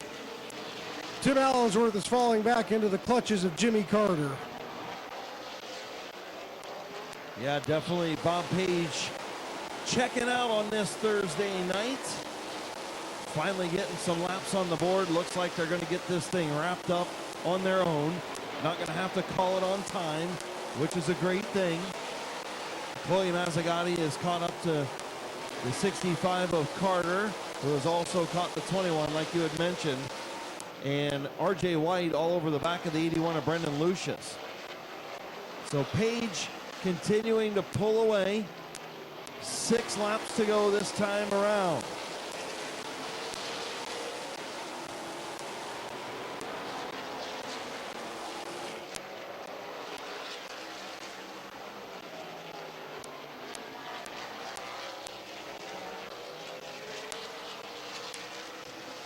Five fingers in the air, 5 to go for Bob Page.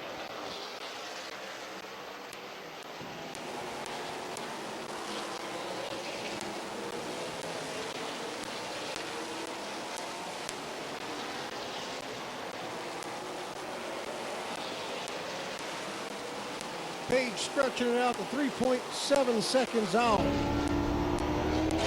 Jimmy Carter all over the back bumper of Tim Allensworth.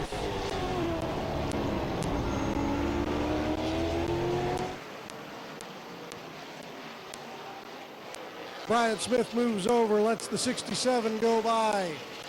2 laps to go, this time by for Bob Page.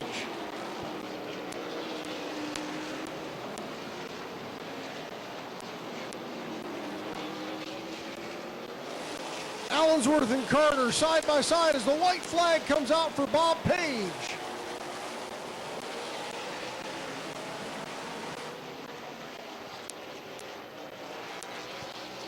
And as your leader comes through 3 and 4, checkered flag, Bob Page wins your Firecracker 70. Allensworth in second, Carter third, Chloe Mazzagatti in fourth, Brendan Lucius, R.J. White, Mike Mazzagatti, Bob Schneider, Andrew Smart, Nick Grubbs, the 88 of Kenny Feaster Jr. rounding out the lead lap cars. Bryant Smith in 12th, 2 laps down.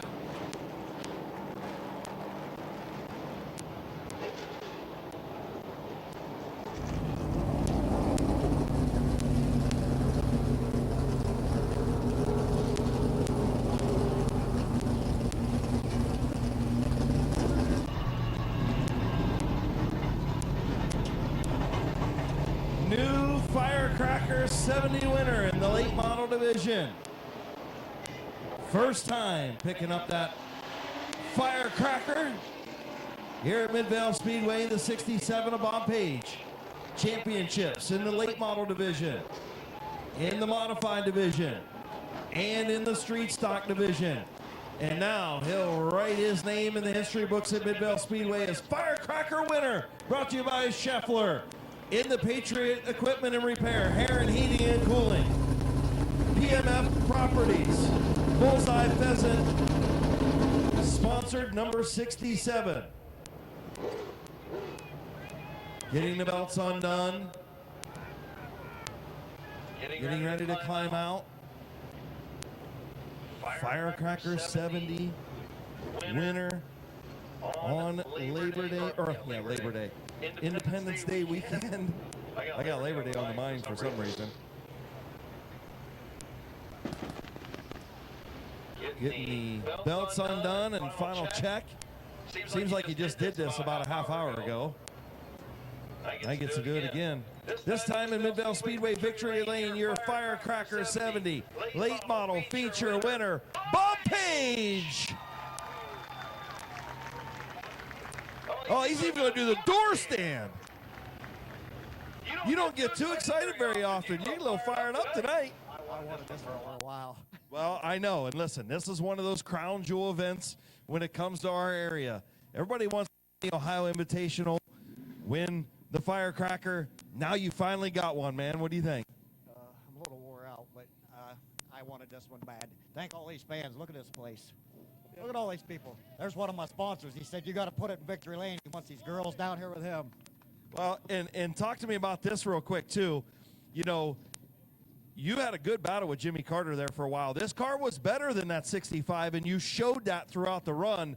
But, man, what a battle you guys had early on. And if the guys in the back wouldn't have kept messing things up, you'd have really had a good battle. Yeah, it was good. I got into Jimmy once. He thanked me for letting him get back straightened out. I don't race like that. I never have, never will. I don't like tearing them up. I like good, clean racing. Well, congratulations, man. Who you want to thank real quick on the 67? Oh, you would ask me that, would you? Well, of course I would. That's my job. Aaron's Heating and Cooling, Shaw's Welding and Repair, Smoker's Paradise, Bullseye Pheasant. This one I can't remember still. PMF Properties, and Patriot Equipment Repair on the hood. Better thank the car owner.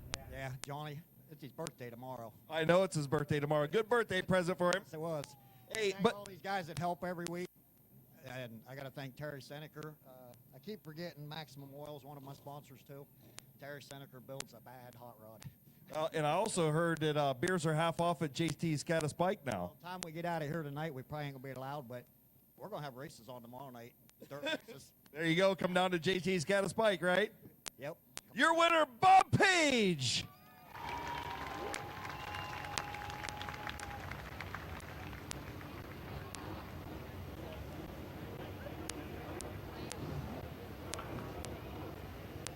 Again, if you're looking to lead the Speedway for the evening, we thank you for coming. Make sure that you are going 25 down through the village of Midvale there. We don't want anybody to get a ticket or anything worse happening on that side of it. So, but again, we thank you for coming out, spending your Thursday evening with us. Yeah, as soon as Bob gets done with the pictures, we're going to have him pull the 50-50 winner. So make sure you get those 50-50 tickets out. Jason, make sure you got our tickets, dude. We got almost $3,000 on the line. What tickets? We got Crate Mods at Midvale Speedway getting ready to go green for their 30-lap feature. Again, thank you guys so much for coming tonight. We hope you come back and see us again real soon. Green flag in the air.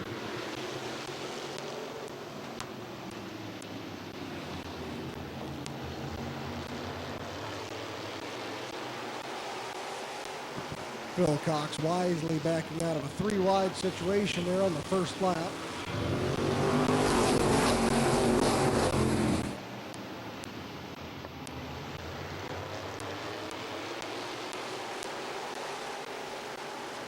Out front, Brandon France, Chuck Elkins second. Brian Gardner fighting off Phil Cox for third.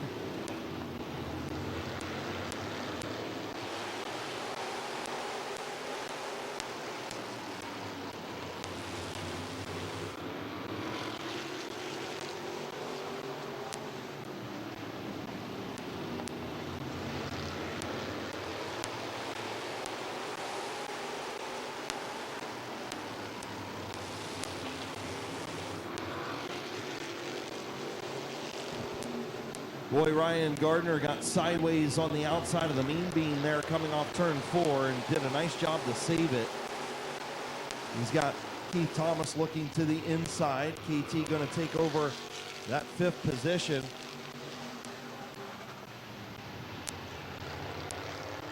So Keith Thomas up to 5th. Corbin Robinson in 4th. Phil Cox 3rd. Chuck Elkins in 2nd. And the 28 of Brandon France out front.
10 laps in, 20 to go.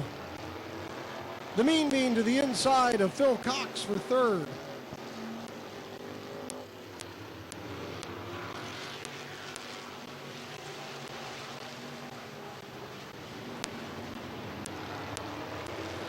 Yeah, the 68X of Corbin Robinson, that car for sale. So if you want to buy a pretty good hot rod, he's out there in the 4th spot. Make sure you contact the Corbin Robinson or Josh Robinson. I'm sure they'll get you hooked up with a pretty good deal. Kevin McClintock, very good job of saving it there. Almost ran into the back of Conrad Yoder. Kept it going though. Yeah, Keith Thomas kind of got a little cattywampus off of turn 2, and Conrad did a good job of not getting to the back of him, and Kevin got stacked up, and an angry Kevin McClintock going to the outside of Passwaters Jr. And he's going to start working on his old buddy Keith Thomas. And we are halfway home. 15 straight green flag laps, halfway home for Brandon France.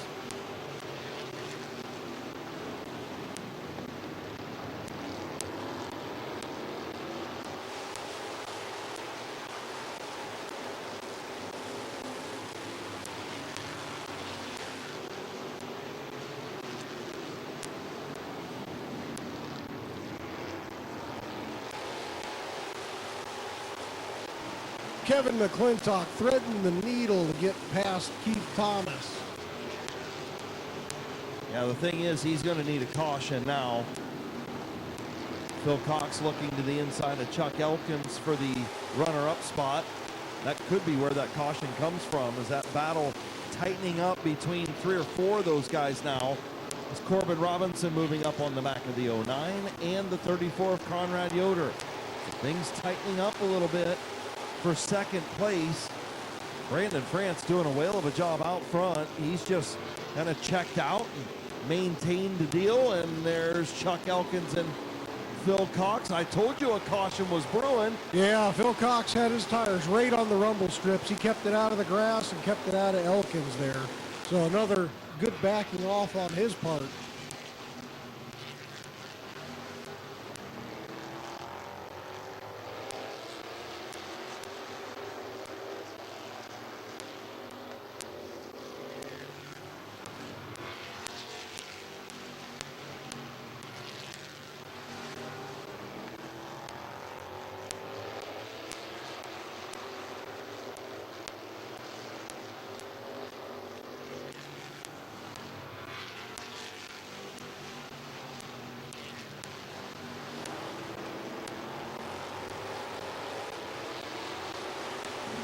Phil Cox looking to the inside of Chuck Elkins again. Not quite there, going into the corner.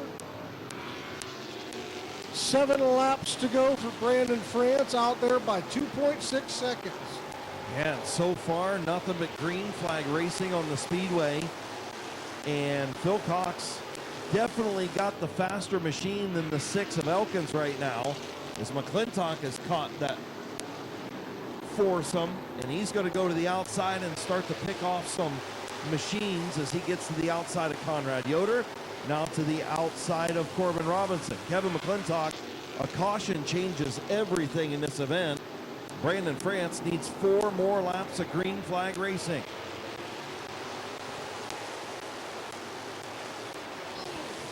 Oh, and Phil Cox and Chuck Elkins get together, and everybody keeps going.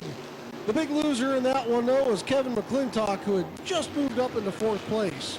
Yeah, again, that has been brewing around that area, but so far everybody maintaining. 3 to go. Brandon France 4 seconds out, coming in with 2 to go. 2 to go this time by for Brandon France. See Kevin McClintock moving back to the outside of Conrad Yoder. Through 3 and 4. Brandon France out front, white flag in the air, 1 lap to go.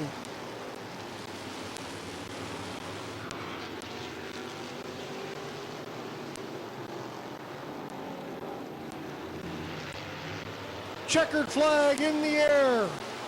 Brandon France wins your Firecracker 30 Burkett Nestor Crate Mod feature. Oh! And Bob Passwater Jr. spins.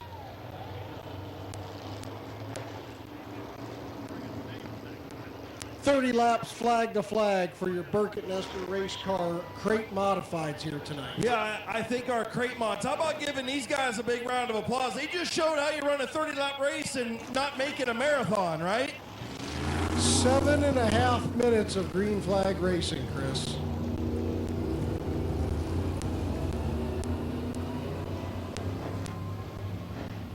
Hopefully some lessons to be learned on the couple divisions that are still coming up yet. As that's how it's done. These crate mods doing a great job of getting 30 laps green to checkered in the books. Crown Vic's up next. Brandon France's second career modified feature win. And it comes in a big one. The Firecracker 30 for Brandon France. In victory lane on Independence Day weekend, in that 28, man just checked out, drove away. No cautions, no restarts. In the France Trucking, RK Construction Group, H&R Construction and Restoration, HRN Construction and Restoration, BP Photography, France Racing, sponsored number 28. Doesn't run this modified on a full-time basis. He's here most nights, but sometimes he takes a little break. Sometimes he runs the compact. Sometimes just this. Bounces back and forth between the two divisions. Now he picks up a big Firecracker feature victory in the modified for his second modified feature win of his career. Couldn't be on a bigger night. Third, sorry. Okay, third. My bad. I didn't mean to short your one, brother. Third career feature win, but still the biggest one of his career in a modified on Firecracker night. Your winner, Brandon France. I'm sorry I shorted you, brother. Listen, they all matter, but this one, maybe a little more on Firecracker night in front of a great crowd. It's definitely different. I honestly just come out and want to see what this car would do. Struggled all year, and I just was hoping for top 5. Oh, you put it on them is what you did. You drove away, had a full straightaway by the time you crossed the checkers. I was wondering, because I seen 5 to go, and I'm like, somebody's going to start bumping me. But I just tried to hit my marks and just kept going. Yeah, you hit your marks. So it's probably good that you didn't know that you had such a big lead. McClintock was on the back of the guys back there, and they kept doing their thing. Elkins and Cox got together a few times, and you just stretched away, man. Congratulations. Who you want to thank on this thing? Well, I got to thank everybody that come over and helped. Corey, he's actually helping with the other car and driving. My wife for putting up with all of it. We got RK Construction, HRN, Restoration, not hands. Don't give it. Yes. BP Photography, the whole family. I think that's about it. Oh, I'll tell you what, man. Heck of a show. Great job. You crate guys showed how to run 30 laps green to checkered. Maybe some other people around here can, learn from that one. I'll let you speak on that. I just did. Congratulations, brother. Thank you. Your winner, Brandon France.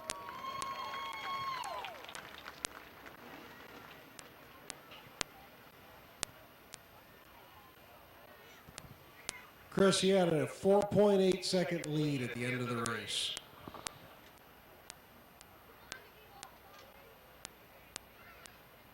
The 17 of Nate Smart. The 209 of Larry Innes Sr. And Holy Sheon on the outside front row. Ron Sheon on outside row 2. You might be able to buy that on a Lucius Graphics t-shirt coming up pretty soon. Don't spin and you'll win. Ernie Hole in the 15. With Derek Gruhl in the 199. Mason Gruhl in the 99. Kyler Gruhl, undefeated in feature events this year. We'll see if that changes. In the 299, and as you said, Mario Diano in the 36. Your top qualifier with throwback to his dad's Camaro from back in the day. White flag in the air. White flag this time by 20 laps for the Crown Vics.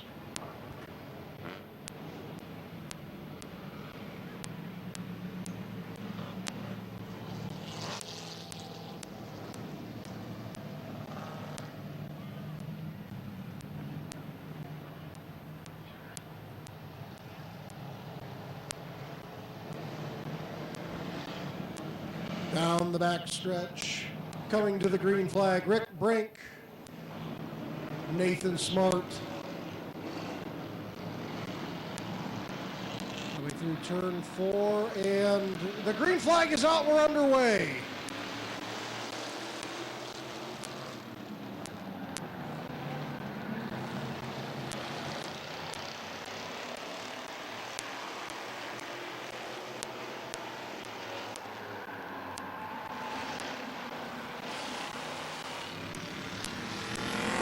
Senior to the infield. Keeps it straight. Yellow flag is out as he loops it. As he continues to loop it, gets it straightened out there.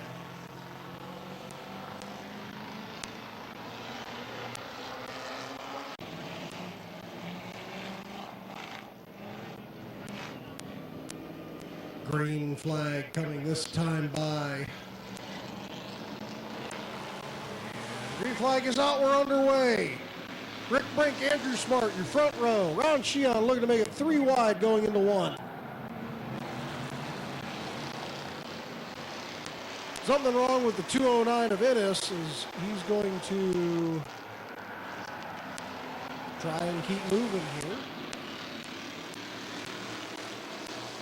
Looks like he gets it straightened out and he's moving again. Out front, Rick Brink. Ron Sheehan taking second place from Nate Smart. Ernie Hull looking for third now.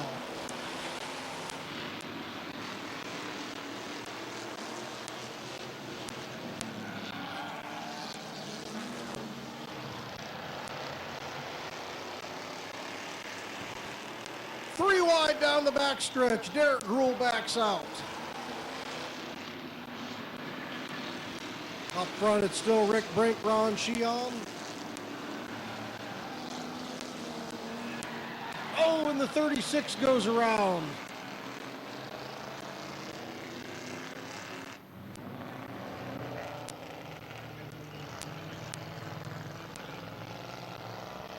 Yellow flag out, 3 laps in.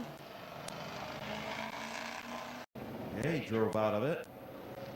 Gruhl ended up checking up and allowing him to get back in the right direction. And we'll see what happens down in turn number 1. Gruhl, position on the inside. Fires it in there. And the 36 coming down the hill.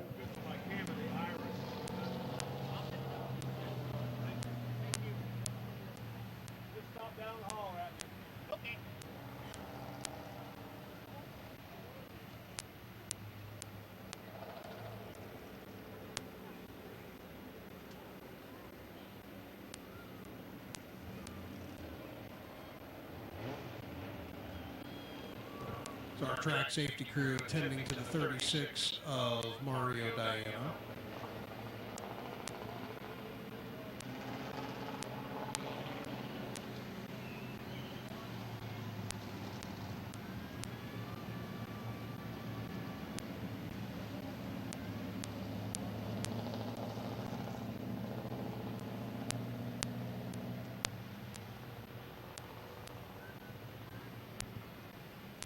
Looks like he unstrapped in there. Looks like he potentially is done for the night as they push him off.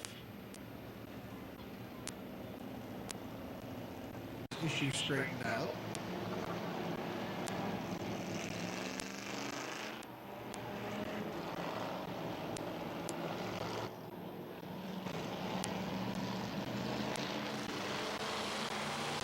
And we're green flag in the air.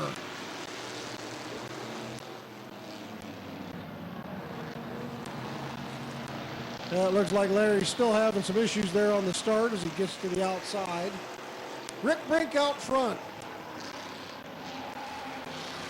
Derek Gruhl to the inside of Ron Sheehan for second.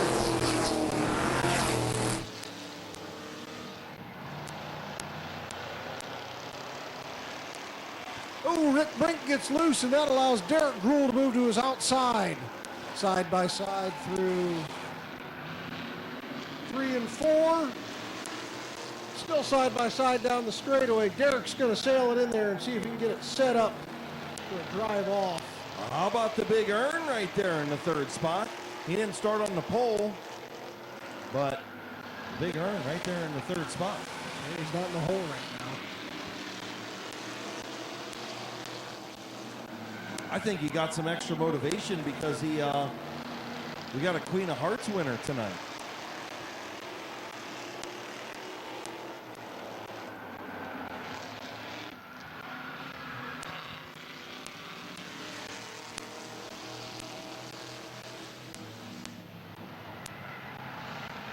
Rick Brink still out front. Ernie Hull following right in his tire tracks. Ron Sheon to third. Derek Gruhl dropping back to fourth now.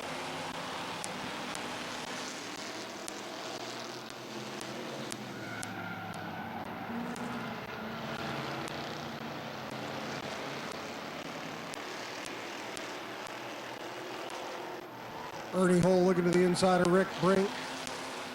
Nate Smart looking to the inside of Derek Gruhl for fourth place there.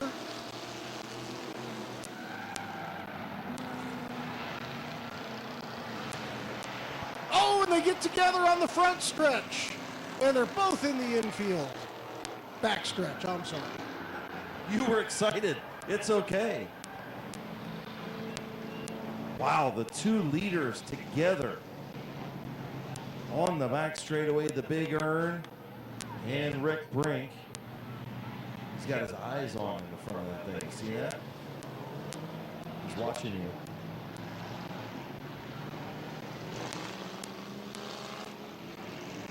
Rick Brink hugging that inside line, and the Big Earn close in tow.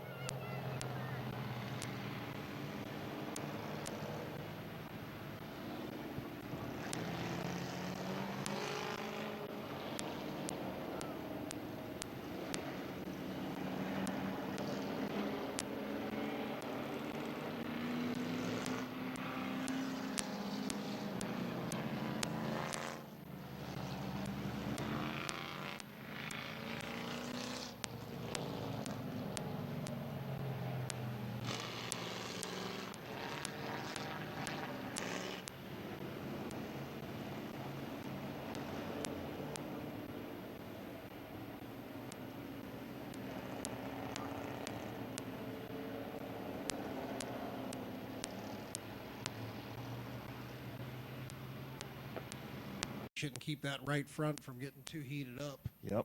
So Ernie Hull will bring him back with Derek Gruhl, Ronald Sheon, and Nate Smart. Green flag back in the air.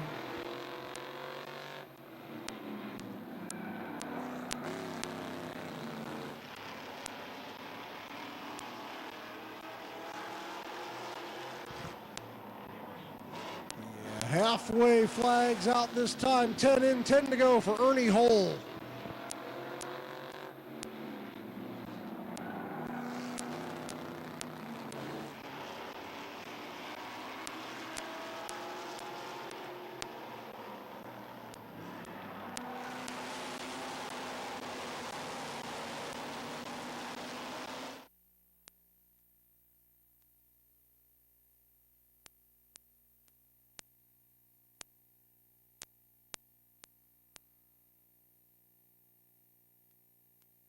Derek Gruhl looking to get around Ernie Hull.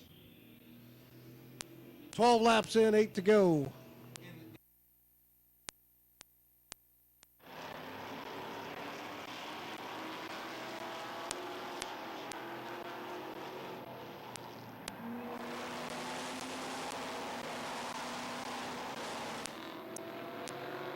Yeah, Derek Gruhl fell back a little bit after that last restart, but looks like he's got it recollected, and he's there trying to get right behind that 15 to get a run on the outside. Now Mason Gruhl going to move up to that third spot. He's going to get around the 61 of Sheon, and Derek Gruhl trying everything to get around Ernie Hull. He's trying the crossover, high and low, trying to get it around. Mason Gruhl going to try and run the front two down. 5 laps to go. 5 fingers in the air. Somebody going to get their first Crown Vic feature win Derek Gruhl's won a feature here at Midvale Speedway a few times, but not in a Crown Vic. And the Big Earn looking for his first career feature win. And he's got 4 laps to hang on.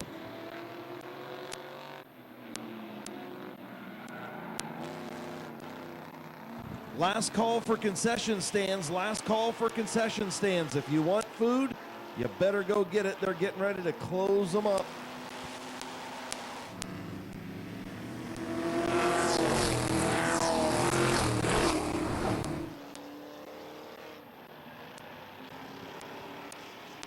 Oh, here comes Derek.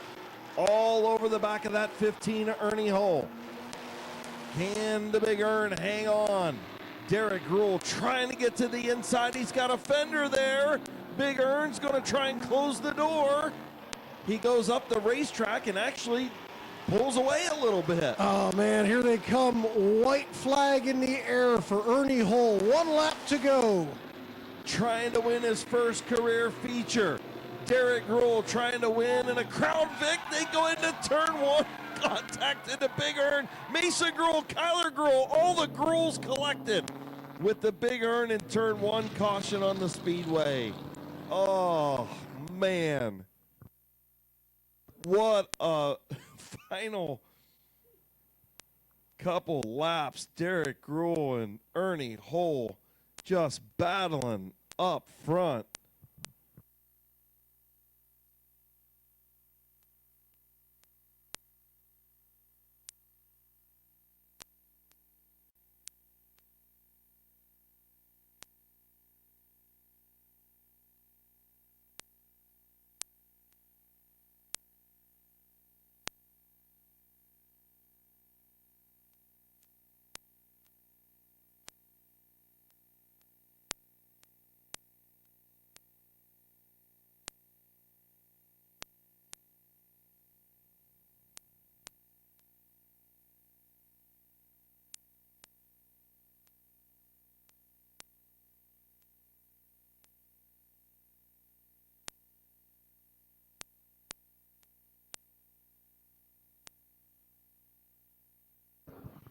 So looking at the replay, we will have a new feature winner tonight with Kyler Gruhl taking the most damage in there.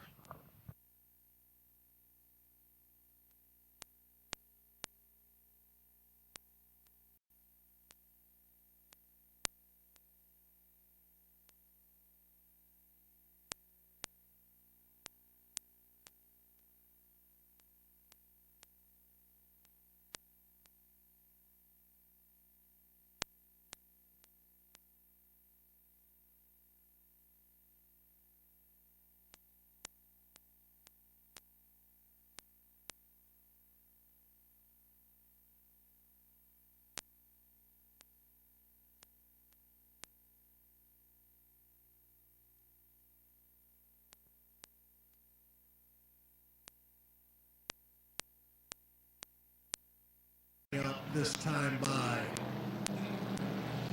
Going to be interesting. Coming down into the Rock Dog restart zone as they head down the back stretch. 2 guys looking for their first career feature wins on the front row. A couple of rookies. Green flag is out. We're underway. White is out.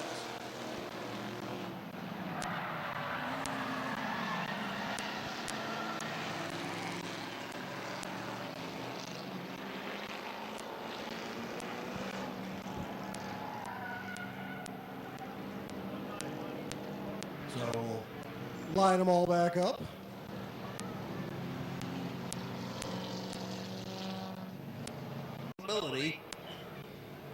All right, we come to the Rock Dog restart zone. Ernie Hull, Ronald Cheon, Nate Smart, Mason Gruhl. And we're back underway. Good jump by the 15, but Cheon holds on the outside.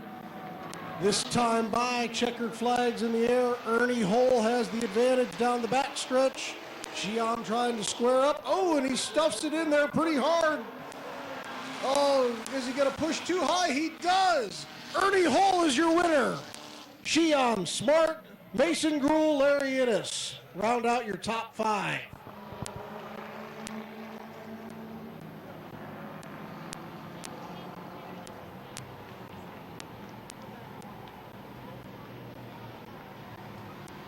What a Crown Vic feature.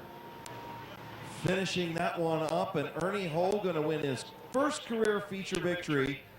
And he had to hold on as Ronald Sheehan had a whale of a run on the outside lane and just couldn't make it stick.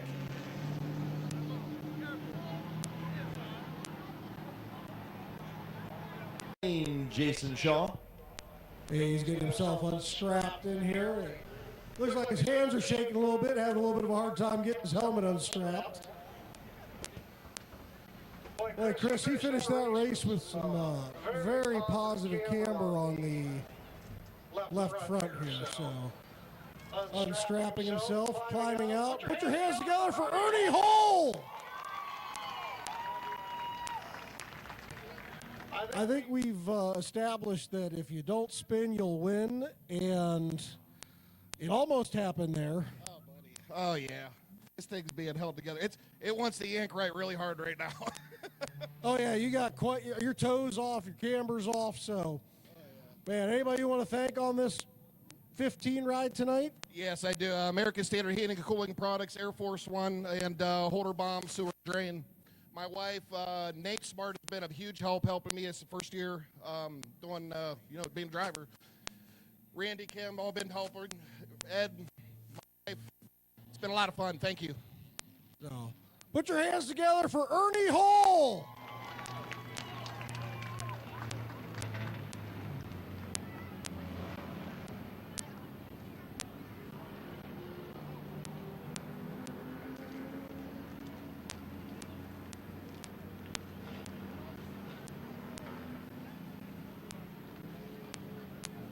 '72 of Nolan Caldwell, the 0 of Alan Clark, the 2 of Damian Andrews, the 3L of, I don't know if it's Justice Lenars or Josh Peebles, and the 68X of Josh Robinson. South Philly Pizza Compact, Fast Feature, Firecracker 40, getting ready to go green. Nick Peebles on the front row, and we're underway.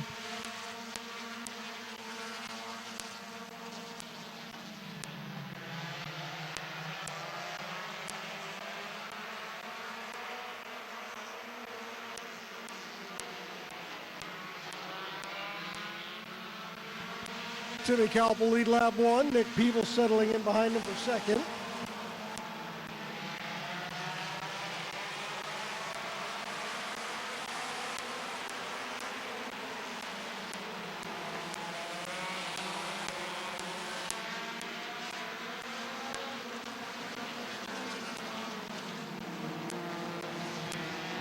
Happy 4th of July to everybody as it has just clicked over past midnight. Nick Peebles in second with Kyle Finlayson looking to his inside there.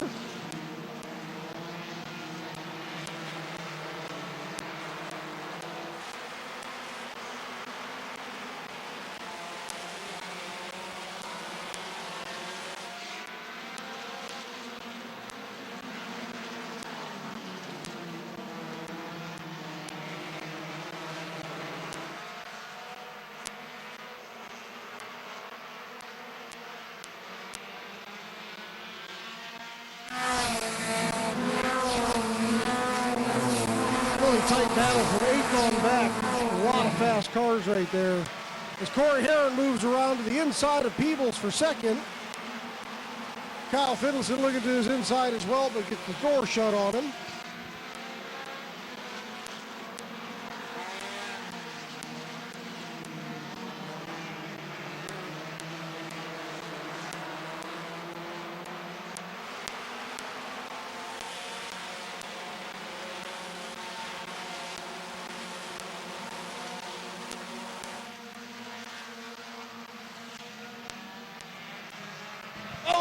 Looks like the yellow is out. Looks like the 72 of Stuber up there. I can't quite see it. Yep, it's the 72 of Mike Stuber up there and just went straight into the wall. I don't know if a tire went down, if something broke. Yeah, we'll see if on the scene quickly is Austin. Mike Stuber there in replay. Okay, hearing driver is okay in turn number 1. Thank you, Gary Smith, for that call. Oh, looks like Jamie Leslie got into the, was way up off the racetrack, got into the side of Stuber, and Stuber up into the wall. He had all 4 locked up. Still a pretty hard hit right there, but you know, Stuber did a nice job to get all the brakes locked up, and definitely contact from the 64. Timmy Kelp, Nick Peebles, your front row.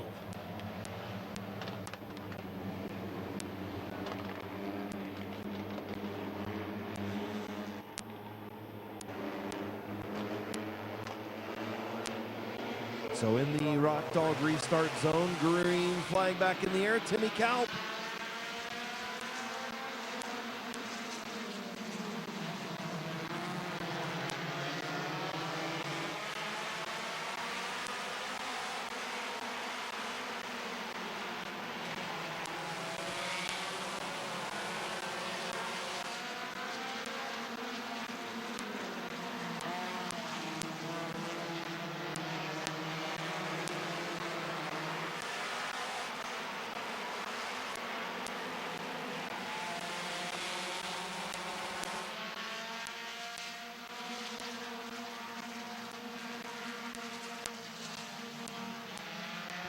Oh, here comes Corey Heron looking to the inside of Timmy Kelp.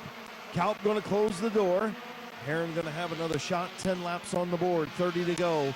10 in, 30 to go. Good battle up front. Peebles trying to hang on in front of Clayton Oliver, and oh, Corey Heron almost lost it. Man, he did a nice job saving it there. He's going to lose some time, but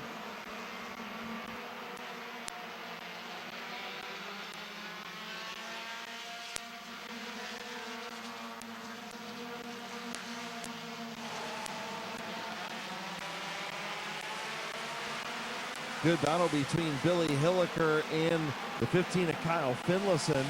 Finlayson trying to get to the outside of Clayton Oliver in the 29. That'd be the 62 of Kyle Finlayson. The 62, well, he's normally in the 15. Yes, the 62, you're right. He runs the 68 in the Vors now. That's a good point.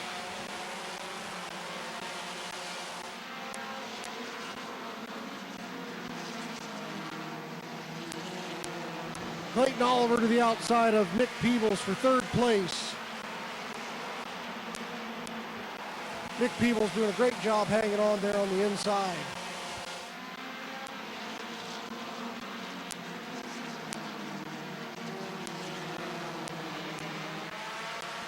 Corey Heron trying to get around Timmy Kelp and put that Brandon France machine in victory lane for a second time tonight. Brandon stuck in the middle of the pack in his 28 machine.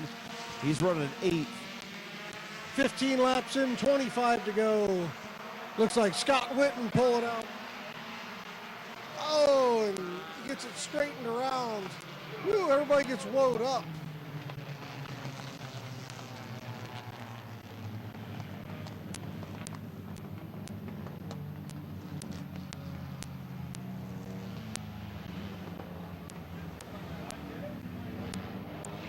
So the yellow flag out. Timmy Kelp getting sideways in front of the whole field.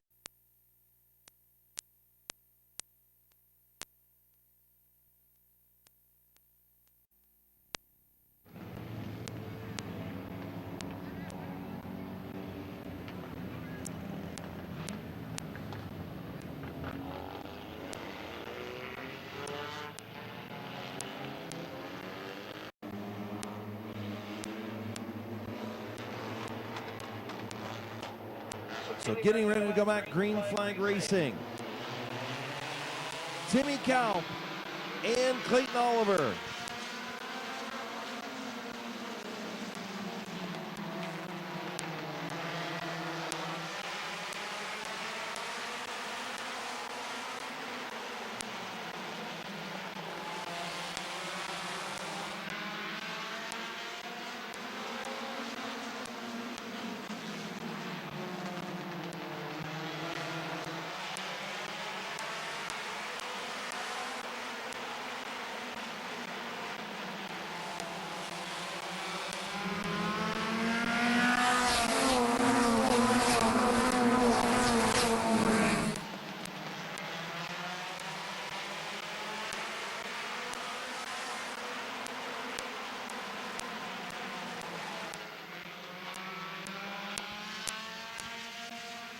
Clayton Oliver to the inside of Corey Heron for second place. Heron gets loose, he gets back under him. Rich Dunlap and Kyle Finlayson all over Billy Hilliker, who's having a great run tonight.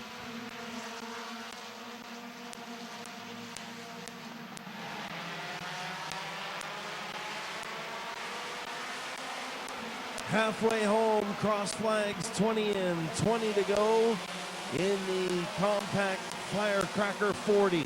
Brought to you by Scheffler. Good battle up front. Timmy Kalp hanging on. Clayton Oliver, Corey Heron, Billy Hilliker, all right there. And on the outside, here comes Dunwoody in the 36.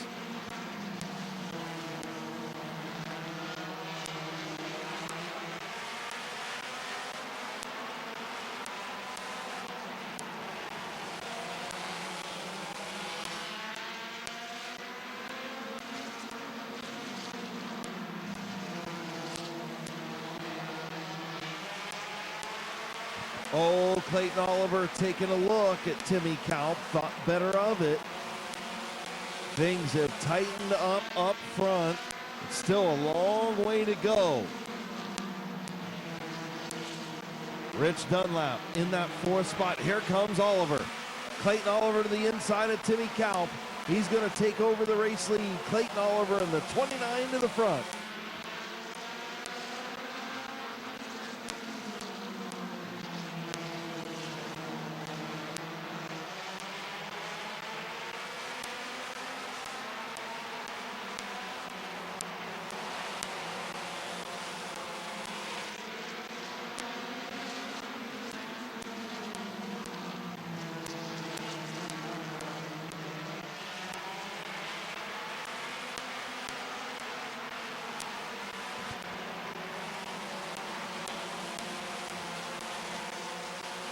Rich Dunlap up to third on the rear bumper of Corey Heron. Both of them looking to track down Clayton Oliver. Jeremy Salinger to the infield. Yeah, tough break for the 52. As Timmy Kalp has dropped back to that fourth spot. Now we'll see if Dunlap can get around Heron for second.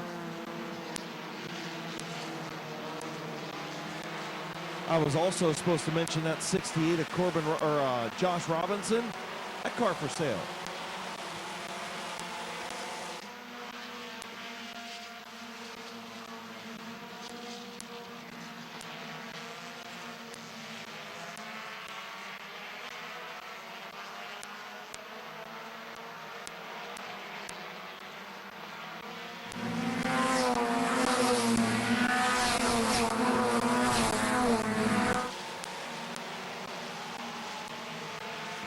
Gavin Root to the inside of Kyle Finlayson.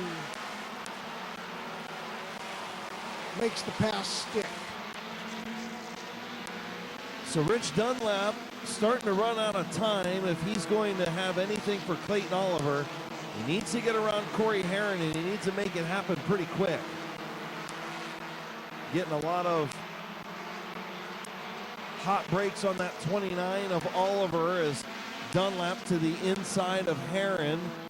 Still can't get it done. Now Heron slips up enough. I think this is going to allow Dunlap to get in there. Finlayson pushes high out of two. Couple cars get around him. Rich Dunlap to second. Now he's got some work to do. A little over a second to run down Clayton Oliver.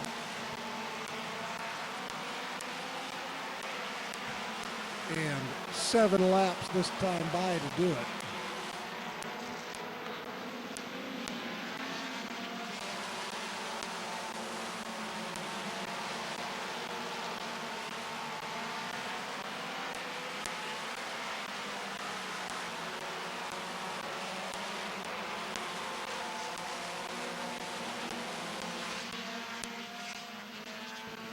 In 2 laps, that margin has been cut in half.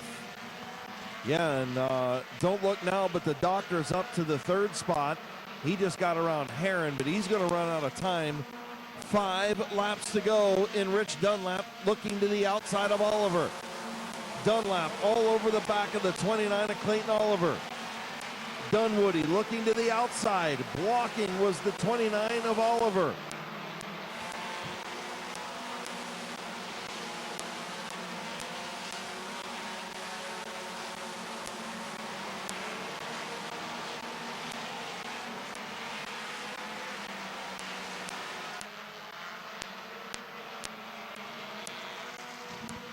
Three laps to go. Rich Dunlap to the inside of the 29, but he backs off. Delmer Clark to the infield.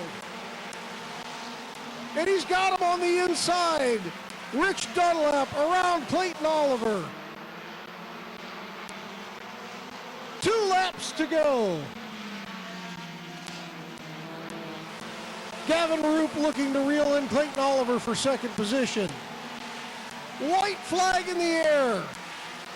White flag this time by for Rich Dunlap.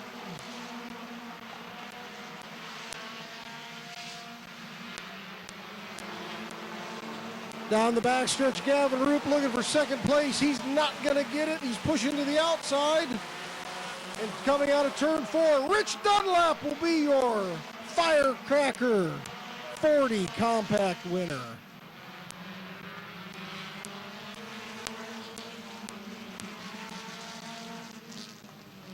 Clayton Oliver, Gavin Roop, Corey Herron, Timmy Kalp, your top 5. Kyle Finlayson, Billy Hilliker, Jeffrey Orr, Damian Andrews, and Nick Peebles round out your top 10.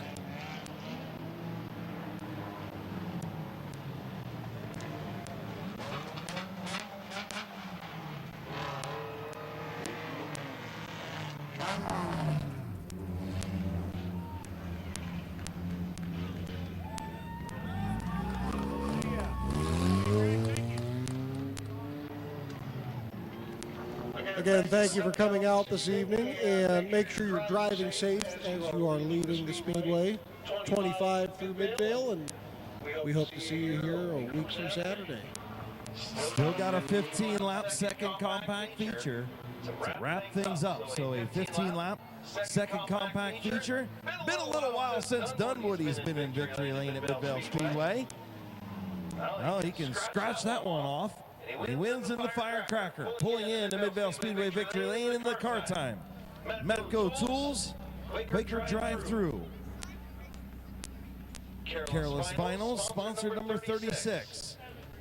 Mike Sweeney's Speed Shop, Big Daddy's Car Detailing, also on this 36 machine. Rock Bottom Solutions, getting ready to climb out. Your Firecracker 40 feature winner, Rich Dunlap. Don't dent the hood, man, or the roof. Dude, what a move you pulled on the 29 of Oliver. You guys renewing an old rivalry, and man, it was a heated one. You had to run him down. You had to work for this one, dude. For sure. It's been a long time coming. It's been a long time coming. What better night to do it than on Firecracker night, right? And I'll tell you what, you drove your guts out because we kept saying, man, you need probably going to need a caution, but you absolutely drove the guts out of this thing, man. Congratulations. I knew I've known since about the second week of the season I got a great car under me. It's just making the right moves and getting where I need to go. Yeah, sometimes it's just about lanes, right? What lane you pick? Outside always. Outside always. Well, it worked tonight, brother. Who you want to thank, man? Quaker Drive-Thru, Careless Vinyls, Matco Tools by Mike Ray Bung, Car Time. Yeah, my wife too. Schreffler Tuning, Rock Bottom Solutions, and my whole family for coming here to support me every week. Love it. Absolutely. Welcome back to Midvale Speedway Victory Lane, my friend. Thank you. Your winner, the Dunwoody. Hey, Rich, just so you know, there will be a certificate next week for completing all the laps before everyone else.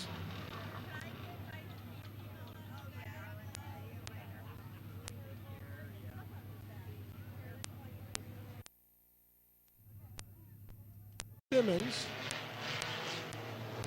Jonathan Weber in the 85, Braden Furby in the 59, The 00 is Jonathan Heidi. The 151 is Ricky Brink. Laura Day in the 19, and